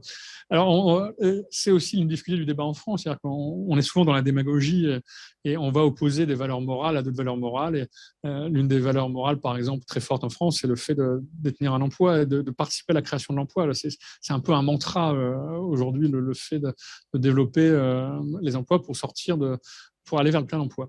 Et donc, c'est l'argument imparable. Si vous êtes contre la vente d'armes, c'est que vous voulez détruire les emplois et donc vous voulez plonger les gens dans la pauvreté et la précarité. Donc, fin du débat, plus personne ne circule, ne peut en parler, pardon.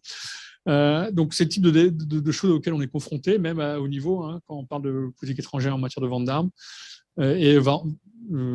Richard Ferrand, je ne vois pas pourquoi ce serait interdit. Bon, voilà. Donc, on a un débat qui est inexistant.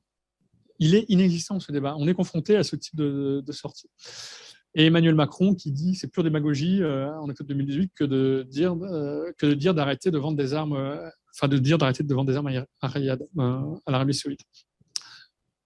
Alors c'est ça, et puis en même temps, quand vous êtes confronté à un conseiller ministériel, vous lui dites mais quelle garantie vous avez que les potes Damoclès, donc ces fameux systèmes de désignation laser qui aident à guider les bombes, ne vont pas servir à frapper des cibles civiles. Parce que quand une cible civile, que ce soit une infrastructure ou un enterrement est visé, ce n'est pas le pod tout seul qui décide de viser la cible. C'est le pilote qui donne l'information à la cible d'illuminer telle cible.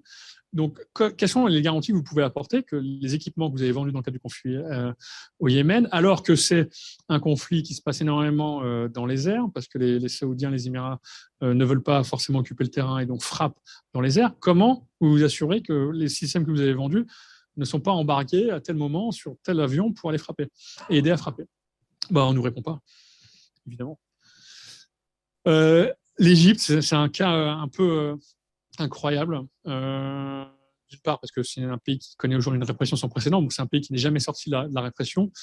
Mais depuis 2011, depuis le printemps arabe, et puis depuis l'arrivée du maréchal al-Sisi au pouvoir, on assiste à une répression qui n'a pas d'équivalent dans l'histoire égyptienne depuis très longtemps, où on parle d'exécution extrajudiciaire, de disparition forcée, d'arrestation et détention arbitraire, de limitation à la liberté d'association, d'expression, de manifestation, gel des avoirs des ONG, conditions de détention inhumaines. Vous avez des gens qui meurent en prison tellement les conditions sont inhumaines. Et en même temps, en parallèle, on a les ventes d'armes qui ont explosé, mais littéralement. C'est-à-dire qu'entre 2012 et 2016, on a vendu plus d'armes que sur les 20 années précédentes.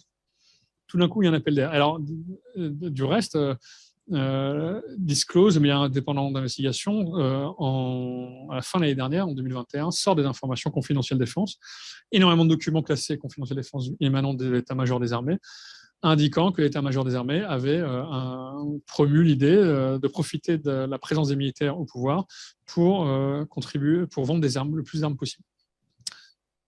Parce que si ça aurait été une démocratie, on aurait pu moins vendre d'armes. Donc, et on met en place à ce moment-là l'opération Sirli, les Français, une opération de renseignement pour aider les Égyptiens à lutter contre le trafic, la contrebande, et sous couvert aussi de cette opération de renseignement ultra secrète, non démentie par les autorités, puisqu'elles ont lancé une enquête sur le sujet, on va en profiter pour vendre des armes. C'est-à-dire que l'aide qu'on apporte en termes de renseignement permet aussi d'établir une relation de confiance et de vendre des armes. Donc nous, on avait fait ce rapport, les armes françaises au cœur de la répression en Égypte, qui ont permis de mettre à jour l'utilisation des véhicules blindés. Alors, les véhicules blindés, c'est ceux-là. On a 3 sortes. Donc, il y a ce véhicule blindé, donc avec une lame de déblaiement et puis des meurtrières sur les côtés. Donc, en fait, on l'a appris après la sortie de notre rapport. Ils nous ont enfin répondu. C'est un matériel civil. Donc, ce type de véhicule qui est destiné aux forces de maintien de l'ordre est vendu comme une Twingo. C'est-à-dire qu'il n'y a pas de contrôle des autorités françaises. Et on nous avait expliqué que la France ne vendait qu'au ministère des Armées égyptiennes. Qu'est-ce que vous voyez sur le... En gros, police, quoi. Vache, quoi. Il y a police et il y a les logos des forces de sécurité intérieure. Donc, nous, on a expliqué aux Français que c'était un détournement. S'ils avaient vendu effectivement ces équipements qui étaient présumés militaires à l'armée, l'armée les avait détournés au bénéfice des forces de police. Ce qui est illégal, ils n'auraient pas dû le faire. Puisque ces forces de sécurité, les hommes en noir, sont connus pour pratiquer des violations des droits de l'homme nombreuses. Vous avez aussi en bas un véhicule blindé de transport de troupes et qui peut servir à transporter des prisonniers. C'est celui qui est en gris, le Sherpa Light Station Wagon, et le Sherpa Light au-dessus. Plus problématique parce que monté d'une tourelle téléopérée avec une mitrailleuse, donc. Et ces véhicules-là, les 3 qu'on voit là, ont été utilisés notamment lors du massacre en août 2013 qui a lieu au Caire sur la place Rabat et El Nada. 1000 personnes sont mortes en une journée. C'est un des plus gros massacres des temps modernes à ce jour. Ces véhicules ont été utilisés pour cerner les populations. Il y a même eu des témoins qui nous ont rapporté que les mitrailleuses avaient été utilisées contre les manifestants. Un homme des forces centrales de sécurité nous a dit que c'était fantastique parce qu'ils avaient même un système de pointeurs pour illuminer les manifestants. Bon, voilà, donc 1000 morts en une journée. Alors, la politique étrangère, ça c'est en face de vous, vous avez tous les déterminants de la politique étrangère française aujourd'hui. Recherche d'indépendance et souveraineté. L'indépendance, c'est quoi? L'indépendance, c'est le fait... C'est un concept gaulien consistant à dire on doit être en capacité, c'est le traumatisme français, on doit être en capacité de disposer de tout l'armement nécessaire sur tout le spectre pour ne dépendre de personne, et surtout pas des Américains. Et donc, ça nous permet d'assurer notre souveraineté nationale. Ça permet de créer de l'emploi. En France, vous avez aujourd'hui à peu près 162 000 emplois non, pardon, un peu plus de 200 000 emplois, paraît-il. Je dis paraît-il parce qu'on n'a pas de source définitive, sérieuse, d'enquête ou d'enquête multiple sur le sujet, mais on a un chiffre donné par le ministère des Armées où on a 200 000 emplois dans le secteur de la défense, dont 60 000 à peu près, 60 000 qui sont attachés à l'exportation. Vous avez 60 000 personnes qui travaillent pour exporter des armes. Le reste, c'est pour la production nationale. Donc, ça permet de créer de l'emploi. Ça contribue à rendre excédentaire la balance commerciale, enfin, à diminuer le déficit. Ça permet de créer des relations stratégiques, des partenariats stratégiques, sans jamais expliquer en quoi constituent ces partenariats stratégiques. Sur l'Égypte, la vente de Rafale en 2015 a été accompagnée de ce nouveau mot d'ordre en disant voilà, les Rafales consacrent la mise en place d'un partenariat stratégique avec l'Égypte. On cherche aujourd'hui à comprendre en quoi ce partenariat stratégique est consistant et en quoi il consiste. Ça consiste aussi à lutter contre le terrorisme. Les ventes d'armes, par exemple, à l'Arabie Saoudite, sont justifiées par le fait que l'Arabie Saoudite lutterait au Yémen contre Daesh et contre Al-Qaïda dans la péninsule arabique. Le domaine réservé, c'est aussi ça, c'est-à-dire que la politique étrangère est déterminée par l'Élysée aujourd'hui, effectivement, comme vous le disiez, de façon très forte, mais aussi donc, par le ministère des Affaires étrangères. Et cette politique, elle est décidée sans être décidée avec le Parlement. Il n'y a pas de concertation. Et il y a une confusion des rôles qui est extrêmement importante aussi et qui joue un biais important et qui aujourd'hui me permet de dire que les ventes d'armes ne sont toujours pas un enjeu juridique en France, mais uniquement un enjeu politique. C'est qu'il y a une confusion des rôles qui est très forte. Le ministère de la Défense est chargé d'assurer aussi la promotion des ventes d'armes. Le ministère de la Défense organise des salons de l'armement, déploie des forces armées pour participer à des salons de l'armement. Vous avez des attachés de défense qui ont été dans de nombreuses ambassades, qui sont chargés de faire la promotion des ventes d'armes françaises. Et en même temps, ils participent au contrôle à l'export. Ils participent à la SIEMG. Le ministère des Affaires étrangères, si vous allez sur son site, a pour priorité notamment la promotion et la défense des droits de l'homme, et d'agir dans chaque zone du monde pour dénoncer les violations des droits de l'homme. C'est écrit chez le ministère des Affaires étrangères. Et en même temps, le ministère des Affaires étrangères participe au contrôle à l'exportation des ventes d'armes et assure la promotion des industries de l'armement. Pourquoi ? Parce qu'en 2014, les affaires étrangères ont remporté une bataille de longue lutte avec Bercy, consistant à récupérer la promotion du commerce international de la France. Donc maintenant, c'est plus les affaires étrangères, c'est plus Bercy, c'est les affaires étrangères qui assurent la promotion de tout notre savoir-faire. Mais le savoir-faire français, ça touche aussi l'industrie de la défense. Donc le travail des affaires étrangères, c'est aussi d'aller promouvoir l'exportation de ventes d'armes. Et vous avez des industriels de l'armement, des industries de l'armement qui ont des participations étatiques. Naval Group, par exemple, est une institution parapublique quasiment aujourd'hui. Donc, vous avez un État qui a aussi des intérêts directs dans l'industrie de l'armement. Et donc, tout ça, tous ces éléments pris ensemble, et les choix qui ont été faits de venir en aide à l'Égypte au moment de la révolution arabe, de façon à soutenir, les printemps arabes, de façon à soutenir le maréchal El-Sisi, et l'Arabie saoudite à la soutenir dans le conflit yéménite, nous font dire qu'aujourd'hui, la politique étrangère française est une politique étrangère qui n'a pas de boussole, ou qui en a une qui est celle des ventes d'armes, parce qu'il y a cet impératif catégorique consistant à vendre. Par exemple, le Rafale, la première fois qu'il est vendu, c'est en Égypte. S'il n'avait pas été vendu, s'il n'y avait pas eu de vente de Rafale à ce moment-là, c'est tout l'équilibre de la loi de programmation militaire qui aurait été compromis. Il fallait vendre à l'étranger pour pouvoir assurer la pérennité de l'appareil industriel français et donc la production du Rafale, donc les bureaux d'études, etc. Donc, ce qui nous fait dire qu'on est dépendant du client. C'est-à-dire que peu importe ce que fait le client, peu importe les preuves accumulées, peu importe les contentieux qui sont mis en place, j'y viendrai, il faut vendre. Il faut vendre, c'est une nécessité stratégique parce que l'État n'a pas les moyens d'assurer lui-même sa propre souveraineté. Il dépend du client étranger. Par exemple, à l'Égypte, les Américains se sont opposés à la vente d'un missile de croisière, le missile Scalp, parce qu'il y avait des composants américains dedans. Donc, en même temps, sur des éléments stratégiques, on n'a pas la main. on est dépendant de nos partenaires extérieurs, et notamment des Américains. Donc, il y a en permanence une contradiction. Et alors, on pourrait dire aussi, également, et là, il faut le préciser, c'est que il y a différentes approches. On peut avoir, en termes de politique étrangère, l'approche en termes de choix politiques, de choix moraux, choix économiques, mais aussi en termes de choix juridiques. Nous, c'est le choix qu'on fait, c'est le choix juridique. Quand, sur l'Égypte, on en est venu récemment à dire le fait de continuer à vendre des armes et même des navires de combat qui ne vont pas contribuer à commettre des violations des droits de l'homme. Ce n'est pas avec des navires de combat qu'on va réprimer des manifestants. Donc, ce n'est pas notre objet, ce n'est pas notre enjeu. Mais on commence à dire le fait de fournir ce type d'équipement renforce le maréchal al-Sisi dans les choix qu'il a fait en termes de violation des droits de l'homme. Et donc, justifie sa pratique des droits de l'homme. L'Égypte, aujourd'hui, c'est 60 000 opposants qui sont en prison. 60 000, c'est un chiffre jamais atteint. Des journalistes, des étudiants, des défenseurs des droits de l'homme dans des conditions ignobles, arrêtés de façon arbitraire, détenus de façon arbitraire, faisant l'objet de procès iniques. Alors, on pourrait dire, comme pour l'Arabie Saoudite la peine de mort, on ne doit pas vendre à ces pays, argument moral, parce qu'ils pratiquent la peine de mort ou parce qu'ils arrêtent de façon arbitraire des civils, enfin des manifestants. Mais nous, ce n'est pas notre enjeu. Sur le traité sur le commerce des armes, l'enjeu est de dire l'arme que vous allez vendre ne doit pas contribuer à un crime. Et donc, on ne va pas s'opposer à ce que, par exemple, des véhicules blindés de maintien de l'ordre soient vendus par exemple à une force de police à l'Arabie Saoudite. Par contre, on va s'opposer à ce que les bombes ou les munitions pour artillerie soient utilisées. Pourquoi ? Parce que notamment le Media Disclose a révélé des informations classées défense indiquant que les canons César avaient été utilisés dans une zone où il y avait des villages.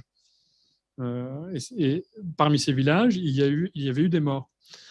Alors c'est intéressant parce que suite à cette révélation-là, donc l'État français a poursuivi en justice Disclose avec mobilisation de la direction du renseignement intérieur pour les auditionner.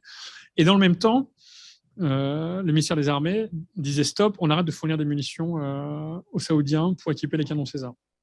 C'est un journal régional, c'est Ouest France qui a révélé l'information. C'est pas la presse nationale, c'est passé inaperçu.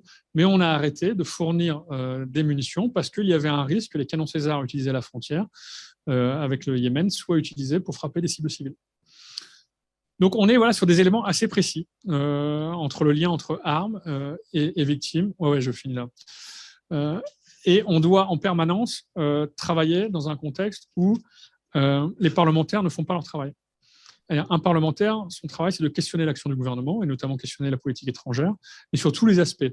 Et la question des ventes d'armes est un domaine qui a été complètement abandonné, qui a été abandonné au pouvoir exécutif. C'est le domaine réservé, qui n'existe pas, qui n'a pas de valeur juridique, mais c'est la pratique des institutions de la 5e, où tout ce qui relève des relations internationales, c'est l'exécutif. Et c'est aux parlementaires de s'assurer que la politique étrangère en matière de vente d'armes est correctement dessinée, répondant aux contraintes juridiques pour s'assurer que les armes françaises jamais ne seront utilisées de façon répétée, systématique, pour commettre des violations graves du droit international humanitaire. Voilà, et je m'arrête là.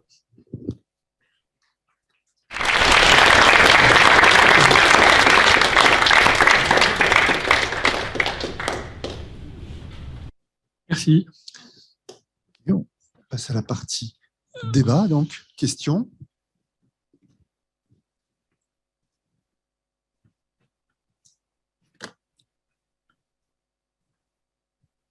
Merci. Merci beaucoup. J'ai une question toute simple. C'est quoi la différence entre un matériel militaire et un matériel civil dans la définition? Parce que j'imagine qu'il y a beaucoup de matériel qui peuvent être utilisés de manière civile et militaire. Où est la ligne? Comment ça marche? Alors, il n'y a pas de ligne pensée très claire. Enfin, on va procéder par déduction. En fait, la France a une liste nationale qui couvre 22 catégories de matériel de guerre, 22 catégories génériques. C'est par exemple les armes d'un calibre inférieur à 20 mm, les véhicules blindés, les aéronefs. Donc, c'est une liste que tous les pays de l'Union européenne ont d'ailleurs, qui est identique. Et on va conclure qu'une partie des équipements qui ne relèvent pas des matériels de guerre vont relever d'autres régimes à l'exportation qui seront soit les armes à feu civiles, soit le régime des poudres explosives pour certaines grenades, etc. Donc c'est parfois un travail d'enquête pour déterminer quel type de véhicule rentre dans la catégorie des matériels de guerre. Le véhicule de maintien de l'ordre dont je vous ai parlé, visiblement, donc, était un véhicule civil. Et après notre rapport, ils ont décidé de le contrôler comme matériel de guerre quand les spécificités du blindage le permettaient. Parce que pour le blindage militaire, il y a des caractéristiques précises à respecter. Et quand ces considérations en termes de blindage ne sont pas prises en compte dans le véhicule, c'est un véhicule civil. Donc, le classement, il est fait en fonction de la dangerosité des armes par les États et en fonction de leur finalité. Mais aujourd'hui, on n'a pas de liste claire armes civiles, armes de guerre. Alors, d'autres questions, oui.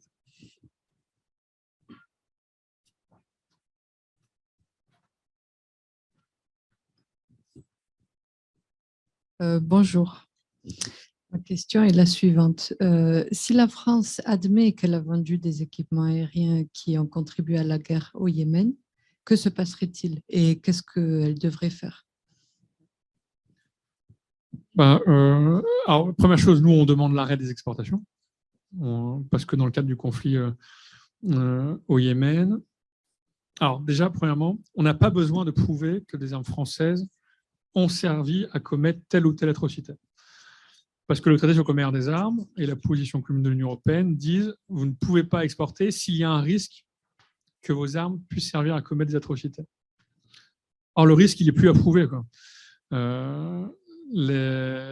Les Saoudiens, les Émiratis ont utilisé des équipements similaires à ceux fournis par la France et par d'autres pays et qui nous permettent de dire que les armes françaises pourraient, au même titre que les autres armes fournies aux Saoudiens par d'autres pays, pourraient servir à commettre des atrocités.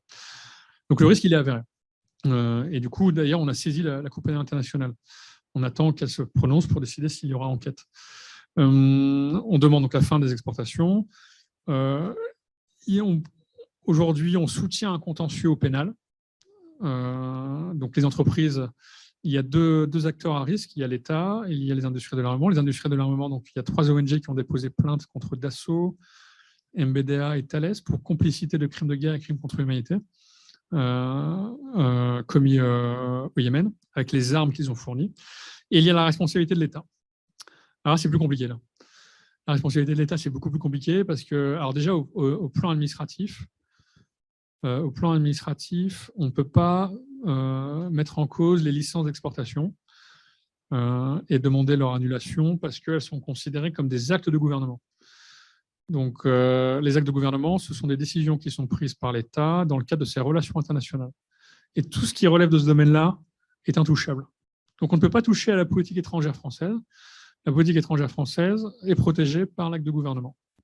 Et ensuite, au pénal, devant la Cour pénale internationale, c'est ce qu'on a essayé de faire. On a déposé un dossier pour dire au procureur d'enquêter sur la complicité de personnes à l'intérieur du gouvernement. Donc, on peut peut-être poursuivre des personnes à l'intérieur du gouvernement qui ont décidé et permis de décider les ventes d'armes.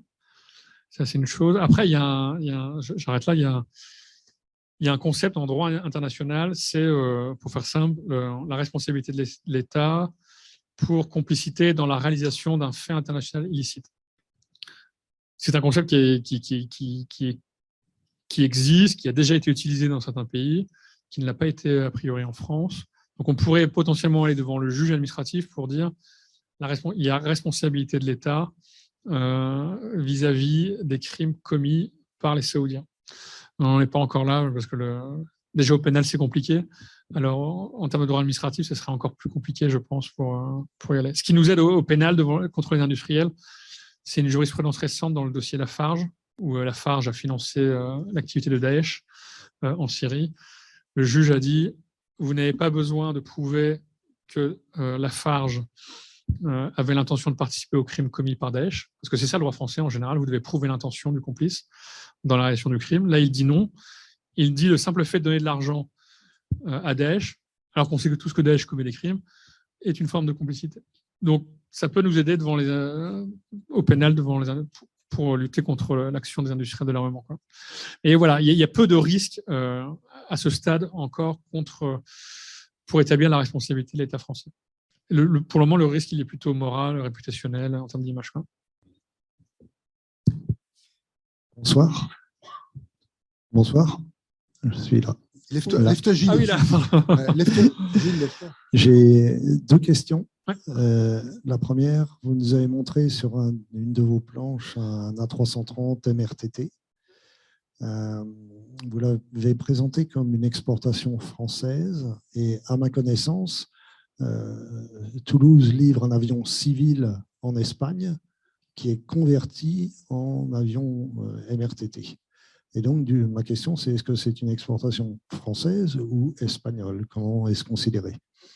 Ma deuxième question, c'est, vous avez parlé donc des exportations d'armes. En venant à cette conférence, j'avais en tête quelque chose de plus large. La politique étrangère respecte-t-elle les droits de l'homme? Je pense notamment à des exportations de matériel civil, typiquement des avions Airbus civils, ceux-là, par exemple à la Chine, un des plus gros clients d'Airbus avions civils. Vous avez montré qu'il y avait un cadre juridique national très clair sur les exportations d'armes. Est-ce que dans le cadre d'exportation de matériel civil, il y a aussi un cadre juridique? Merci. Alors oui, effectivement, le Airbus A330 MRTT, c'est franco-espagnol. L'exportation, elle est d'abord espagnole en termes d'outils militaires. Il n'y a pas de licence. Non, je dois partir.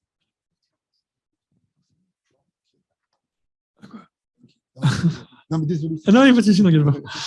J'en profite puisque j'ai Ouais, vas-y. mis le bazar pour dire aux gens à distance que bien sûr ils peuvent poser des questions et que je les incite, comme l'ont fait certains, à activer leur caméra, mais que donc c'est plus sympa quand on voit effectivement le visage des gens qui sont à distance. Là, voilà.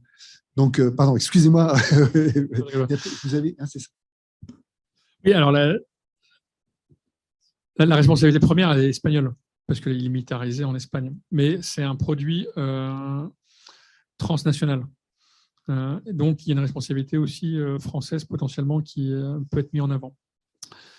Et du reste, les Espagnols ont plus mis en avant, la section espagnole a sorti un rapport sur la militarisation de cet équipement qui sert dans le cadre du conflit et l'ont beaucoup plus mis en avant que nous, puisque la première responsabilité, évidemment, est espagnole. Alors, il y a d'autres produits civils, oui. Alors, il y a des produits civils, mais moi, je travaille essentiellement sur les armes. Alors, Airbus, le fait de vendre des Airbus à la Chine, notre organisation n'a pas d'opinion là-dessus, en fait. Est-ce que le Airbus sert à commettre des violations des droits de l'homme? C'est la question. En fait, nous, on fait le lien entre l'équipement et les violations des droits de l'homme ou du droit international humanitaire. Et en l'occurrence, sur le cas d'Airbus et la Chine, il n'y aurait pas de lien. Il y a des armes civiles qui, par contre, nous intéressent. Tous les équipements de maintien de l'ordre, certaines grenades lacrymogènes, certains véhicules, certaines munitions. Par exemple, en Iran, en ce moment, on a découvert qu'ils utilisaient des munitions de chasse pour faire du maintien de l'ordre, produites par la société franco-italienne Shedit. Donc, ce sont des armes à feu, alors qu'il y a un embargo sur les armes à destination de l'Iran. Ce sont des armes à feu qui sont contrôlées et des munitions qui sont contrôlées en France, mais pas aussi bien que les matériels de guerre, même si les matériels de guerre, en plus, on peut critiquer. Mais oui, il y a toute une autre série de types d'équipements qui nous intéressent. En fait, tous les équipements de police qui peuvent servir, par exemple, à pratiquer la torture nous intéressent. Et notamment, par exemple, les entraves à chaînes multiples, les menottes à pouces, pour les pouces, les matraques à pointe, les boucliers à choc électrique, les boucliers de maintien de l'ordre. Quand vous allez au contact, vous vous donnez un choc électrique.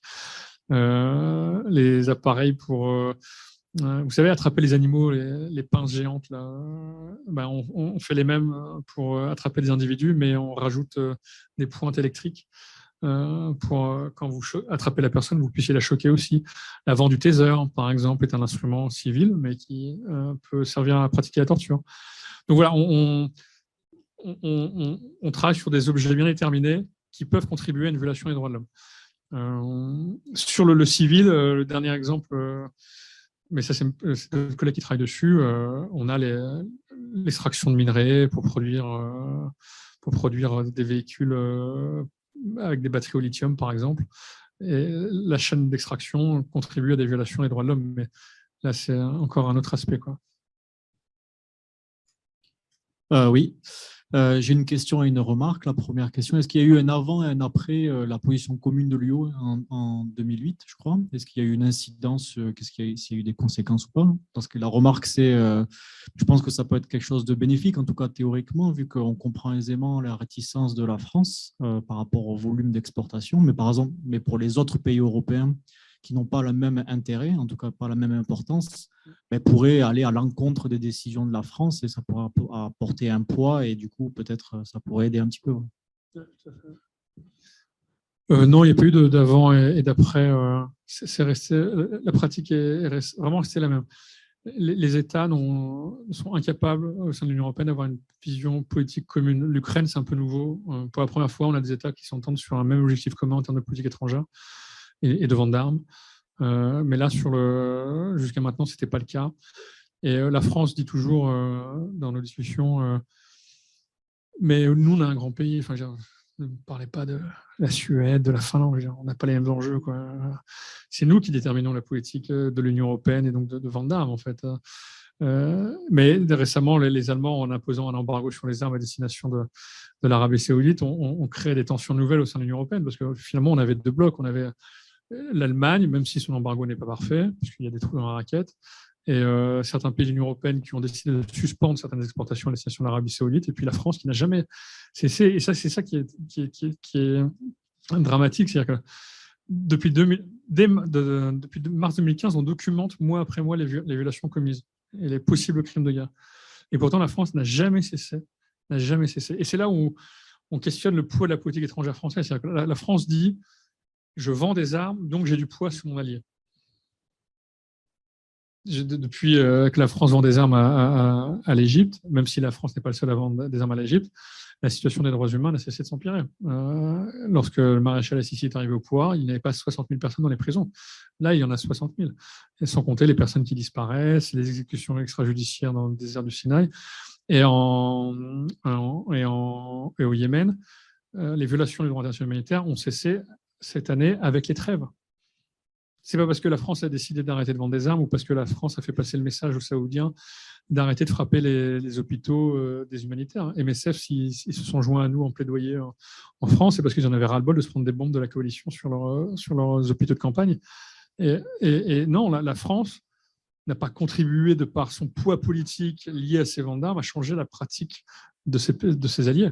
Donc, et la politique étrangère au sein de l'Union européenne, au travers des ventes d'armes, n'a pas permis de changer également la face des pays. Et puis déjà, il faudrait s'entendre sur ce qu'est une violation des droits de l'homme.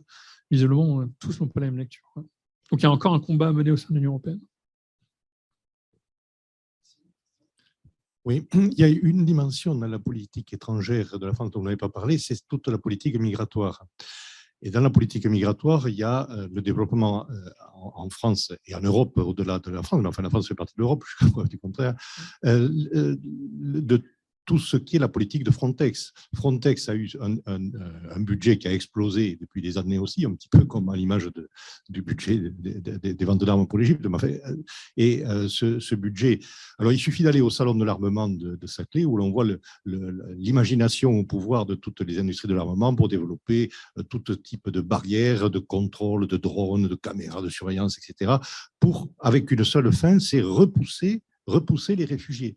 Donc, c'est une atteinte évidente aux droits de l'homme, puisque la plupart des réfugiés sont susceptibles d'être des demandeurs d'asile, y compris d'ailleurs, alors, pour ne citer que cela, le cas des navires de garde-côte Frontex qui patrouillent en Méditerranée pour renvoyer les migrants en Libye, hein, et souvent alors des Égyptiens, entre autres, bref, cette dimension-là d'atteinte aux droits humains par rapport aux politiques migratoires, qui fait partie de la politique étrangère aussi, est une dimension qui me paraît être aussi importante à considérer. Voilà.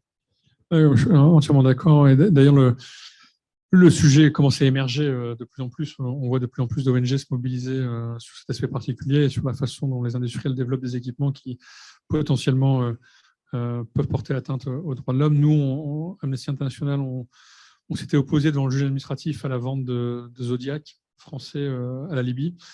sachant les pratiques de la Libye en matière de lutte contre les flux migratoires, si on peut parler ainsi. Et finalement, la vente, la cession n'avait pas eu lieu. Mais oui, c'est un nouveau champ, parce qu'on le voit, il y a par exemple des nouveaux systèmes de fils barbelés avec presque des lames de rasoir qui sont mis en place. On a vu des véhicules blindés avec des systèmes d'armes acoustiques. Donc, ce sont des armes des engins qui produisent des ondes qui sont insupportables à l'oreille humaine et qui permettent d'écarter les migrants qui cherchent à passer la frontière.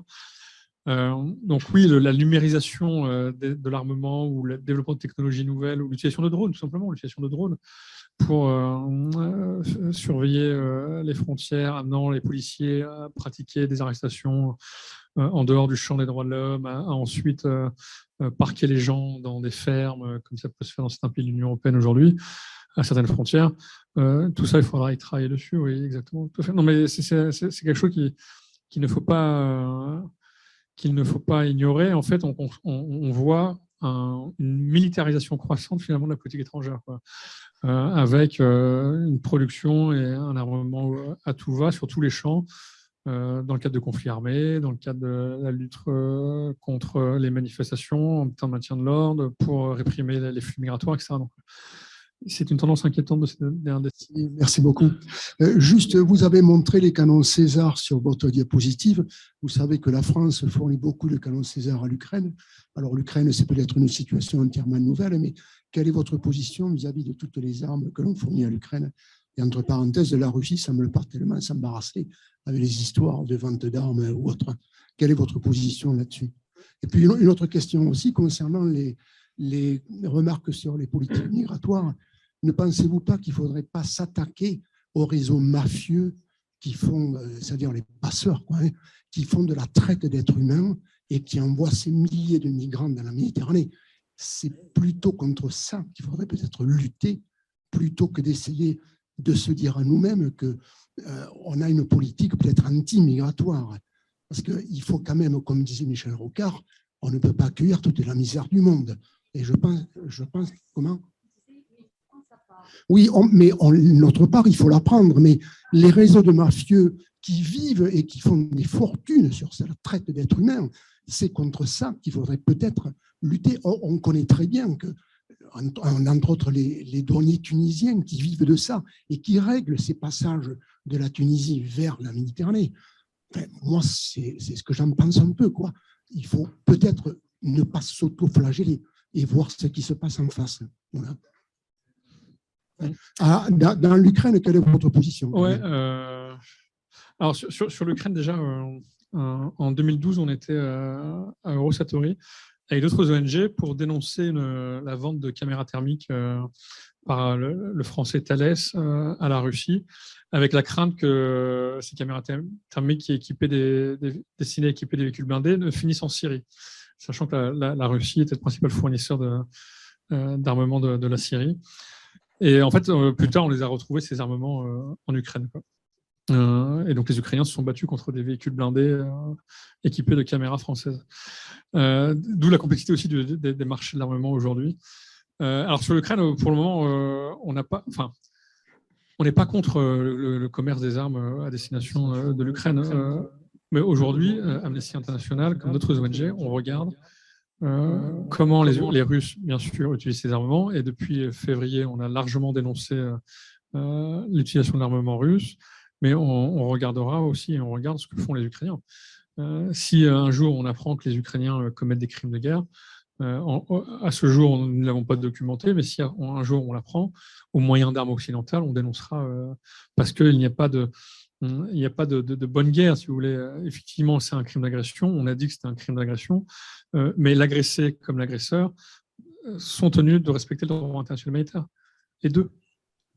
Donc, on le dénoncera de la même façon qu'on a dénoncé au Yémen les violations des droits de l'homme commises par les Houthis et celles commises par l'Arabie saoudite. De la même façon qu'en Éthiopie, on a dénoncé les violences sexuelles et les viols à répétition commis d'une part par les forces loyalistes au gouvernement éthiopien et d'autre part les violences commises par les forces de la région Amhara et du Tigré. Donc, Amnesty ne prend pas position sur un pays ou un autre. On dénonce des violations. Donc, si un jour ça doit arriver, dénoncer des violations commises par les Ukrainiens, on le fera. Pour le moment, vous avez sans doute entendu parler, on a juste dénoncé les tactiques de guerre des Ukrainiens par un CP du 4 août. Les Ukrainiens l'ont très mal pris.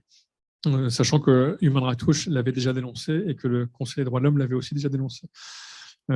Ça. Sur les politiques migratoires, nous, Amnesty, on est très attachés au droit d'asile et au respect du droit des réfugiés. Donc, nous, ce qui nous importe, c'est de mettre les États face à leurs responsabilités. En Libye, on a largement dénoncé le comportement des autorités, des milices sur place qui font du trafic d'êtres humains, maintenant des conditions abominables, tous les migrants. Après, travailler sur les passeurs, je pense que ça relève d'une autre dimension. Travailler sur des réseaux criminels qui peuvent rentrer dans l'escarcelle, si on peut prendre cette expression-là, d'autres ONG. Nous, notre premier objectif, c'est de travailler et de dénoncer l'action des États. Après, si on doit parler de politique migratoire, les Nations Unies, le financement des États devraient être mis en place pour aider au développement, à la gouvernance, faire en sorte d'éviter que les gens n'aient pas de raison de fuir. Au Yémen, les gens fuient. Alors, il n'y a pas beaucoup de gens qui fuient à l'étranger, mais en Éthiopie, il y en a qui fuient au Soudan, il y en a qui fuient à l'Afrique de l'Ouest pour rejoindre l'Europe, mais ils fuient aussi quoi? Ils fuient des conflits, ils fuient des conditions de précarité inhumaines. Je ne mets pas cher sur notre peau si on échangeait nos vies, quoi. Donc, voilà. Donc, il y a des instruments qui existent. Ok. René, vas-y. Normalement, tu devrais pouvoir. Est-ce que vous m'entendez? C'est bon, ouais, c'est bon. Bon, d'accord. OK. Moi, je voulais revenir à l'industrie de l'armement en France, qui a été, me semble-t-il, développée sous l'impulsion de Gaulle au départ pour assurer l'indépendance nationale. Et donc, ça a permis d'équiper la France de manière indépendante des États-Unis en particulier. Et je voudrais savoir aujourd'hui, la production de l'industrie de l'armement à destination de l'équipement de l'armée française représente quelle part de son activité? Deuxièmement, on entend dire en permanence que l'armée française actuellement est complètement sous-équipée et qu'il serait urgent de faire quelque chose. Est-ce qu'il n'y aurait donc pas une bonne reconversion à faire de la destination des armes produites par la France pour qu'elle s'équipe, elle, et non pas qu'elle équipe les dictatures étrangères? Ça permettrait de maintenir l'activité d'armement et donc l'emploi sans contribuer à la dégradation des droits humanitaires. Une dernière remarque concernant l'Ukraine. On dit actuellement, pour envoyer des armes à l'Ukraine, on est obligé de se dépouiller, on est obligé d'interrompre des contrats avec d'autres pays européens, etc. Donc, ça veut dire quand même que la quantité d'armes produites par la France et par les autres pays européens n'est pas si importante que ça, puisqu'on n'arrive même pas à assurer la fourniture d'armes à l'Ukraine sans se mettre soi-même en péril. Donc voilà, et donc il y a des questions quand même qui se posent. Alors, est-ce qu'une façon de maintenir l'emploi, puisque apparemment c'est un argument qu'on nous oppose régulièrement, et tout en n'exportant pas d'armes, ce serait de réduire la destination des armes produites en Europe à l'Europe, parce que l'Europe c'est quand même un grand marché. Et est-ce qu'on ne pourrait pas se contenter du marché européen pour faire vivre l'industrie de l'armement et en envisageant éventuellement à ce moment-là quelle reconversion possible pour les industries qu'il faudrait arrêter? C'est quand même une industrie technologique de pointe et donc on doit pouvoir la reconvertir dans d'autres domaines, par exemple l'équipement pour la lutte contre le changement climatique, par exemple. Mais il faudrait proposer des alternatives. Oui, clairement. Alors, je ne sais pas si je vais pouvoir répondre à tout, mais oui, effectivement. Alors, sur le fait que l'armement, les armées françaises sont sous-dotées. Oui, effectivement, il y a de plus en plus de rapports qui sortent dessus. Notamment, je crois qu'il y a un rapport dernièrement qui a été produit par la Fondation pour la recherche stratégique qu'il faut absolument lire, où on apprend effectivement que la France manque un peu de tout. En fait, la France a développé tous les secteurs stratégiques des armées, c'est-à-dire on a des capacités de pointe dans le naval, dans l'aérien, dans le terrestre, mais pas beaucoup, en fait. Et notamment, par exemple, les chars Leclerc dont nous disposons, il y en a une bonne partie qui sont dans des hangars et qui ont été cannibalisés parce que, faute d'avoir pensé, au-delà de leur production, la nécessité d'avoir des pièces de rechange, on a cannibalisé ceux existants pour pouvoir au moins en maintenir en partie en conditions opérationnelles. Et ça va même, au-delà de ça, ça va jusqu'à enlever des armements prévus aux armées pour satisfaire en priorité le client. Et ça a été notamment le cas en Égypte, où une des corvettes Gowin qu'on devait fournir aux Égyptiens, pour les satisfaire au plus vite, celle qui était prévue d'abord aux Français a été fournie finalement aux Égyptiens. Donc ça a entraîné un effort supplémentaire financier aux armées françaises pour entretenir le bâtiment qui devait être remplacé. Et pareil pour le Rafale.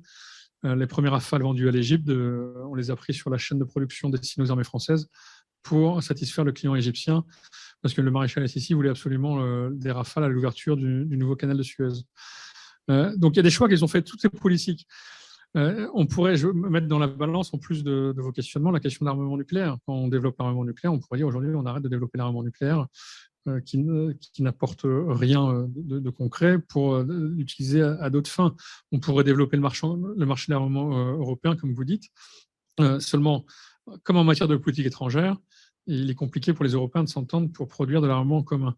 On le voit, Français et Allemands en ce moment ont du mal à s'entendre sur la production d'un armement, d'un avion du futur, de 5e génération, même sur produire ensemble un char entre Français et Allemands, c'est compliqué, on n'arrive pas à s'entendre.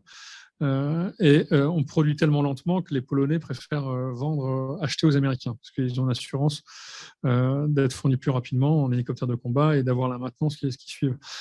Mais tout est politique. On pourrait très bien faire le choix, quand la France a fait le choix de mettre 40 milliards au fil des années sur la table pour développer le Rafale, si on est capable de faire ce choix politique, on est capable aussi de faire le choix de ne plus vendre à des clients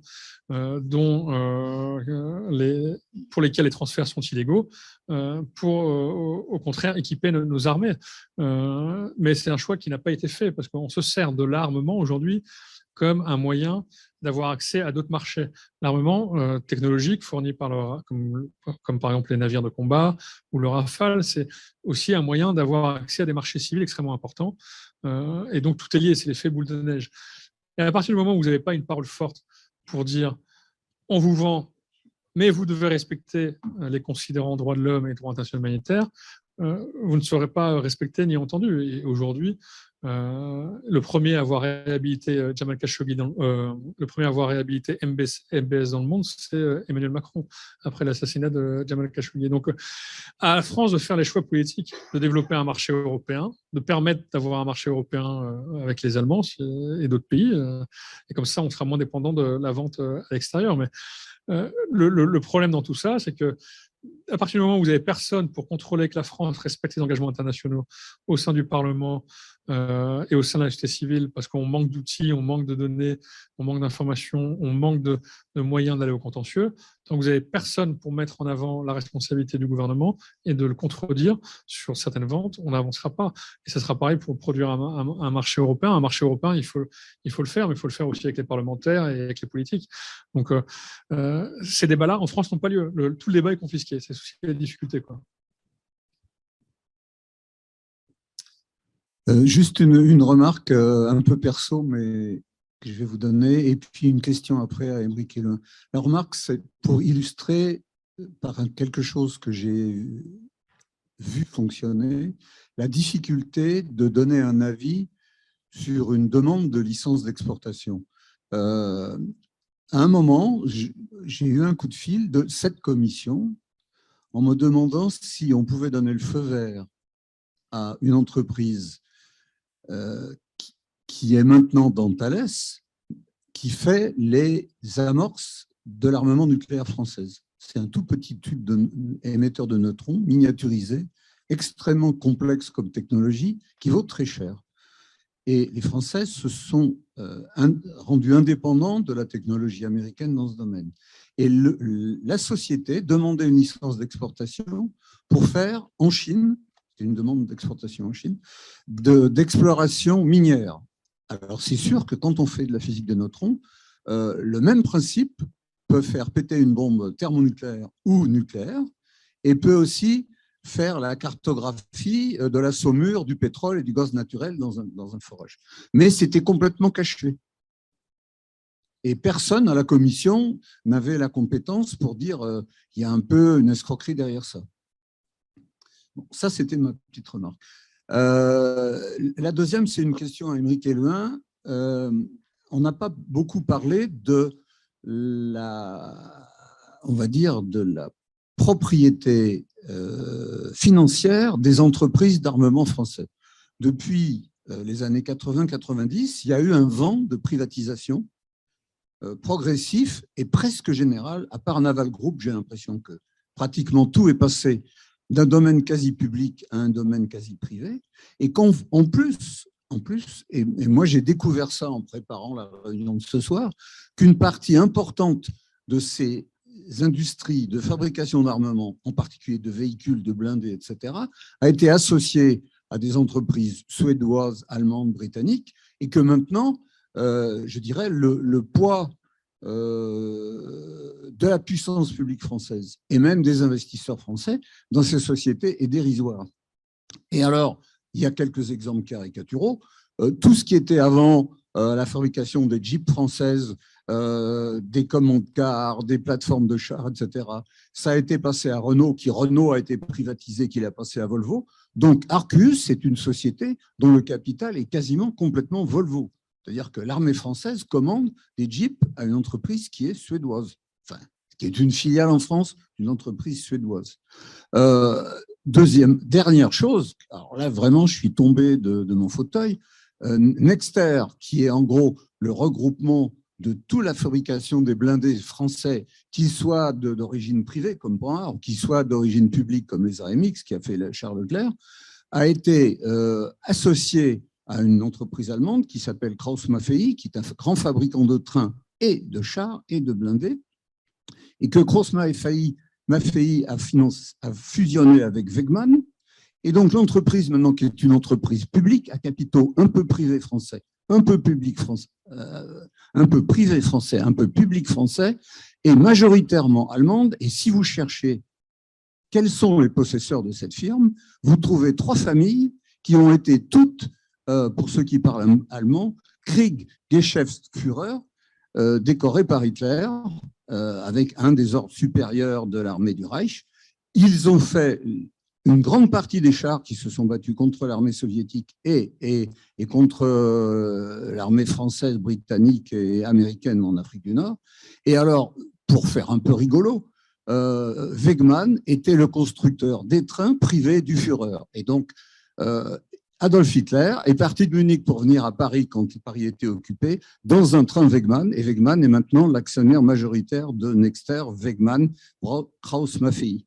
Donc, c'est quand même un petit peu rigolo. C'est édifiant, surtout. Je crois qu'on va s'arrêter là. On va remercier Émeric Hélouin de cet exposé très complet. Je voudrais dire, ce n'est pas pour lui faire plaisir, mais je lis assez régulièrement les gazettes diffusées par Amnesty International. Il y a sur le site et dans les gazettes un certain nombre d'informations extrêmement précises, très bien documentées, très bien illustrées, graphiquement aussi agréables, même si c'est des choses horribles, dans les plaquettes et sur le site d'Amnesty International. Merci beaucoup à tous. Merci à vous.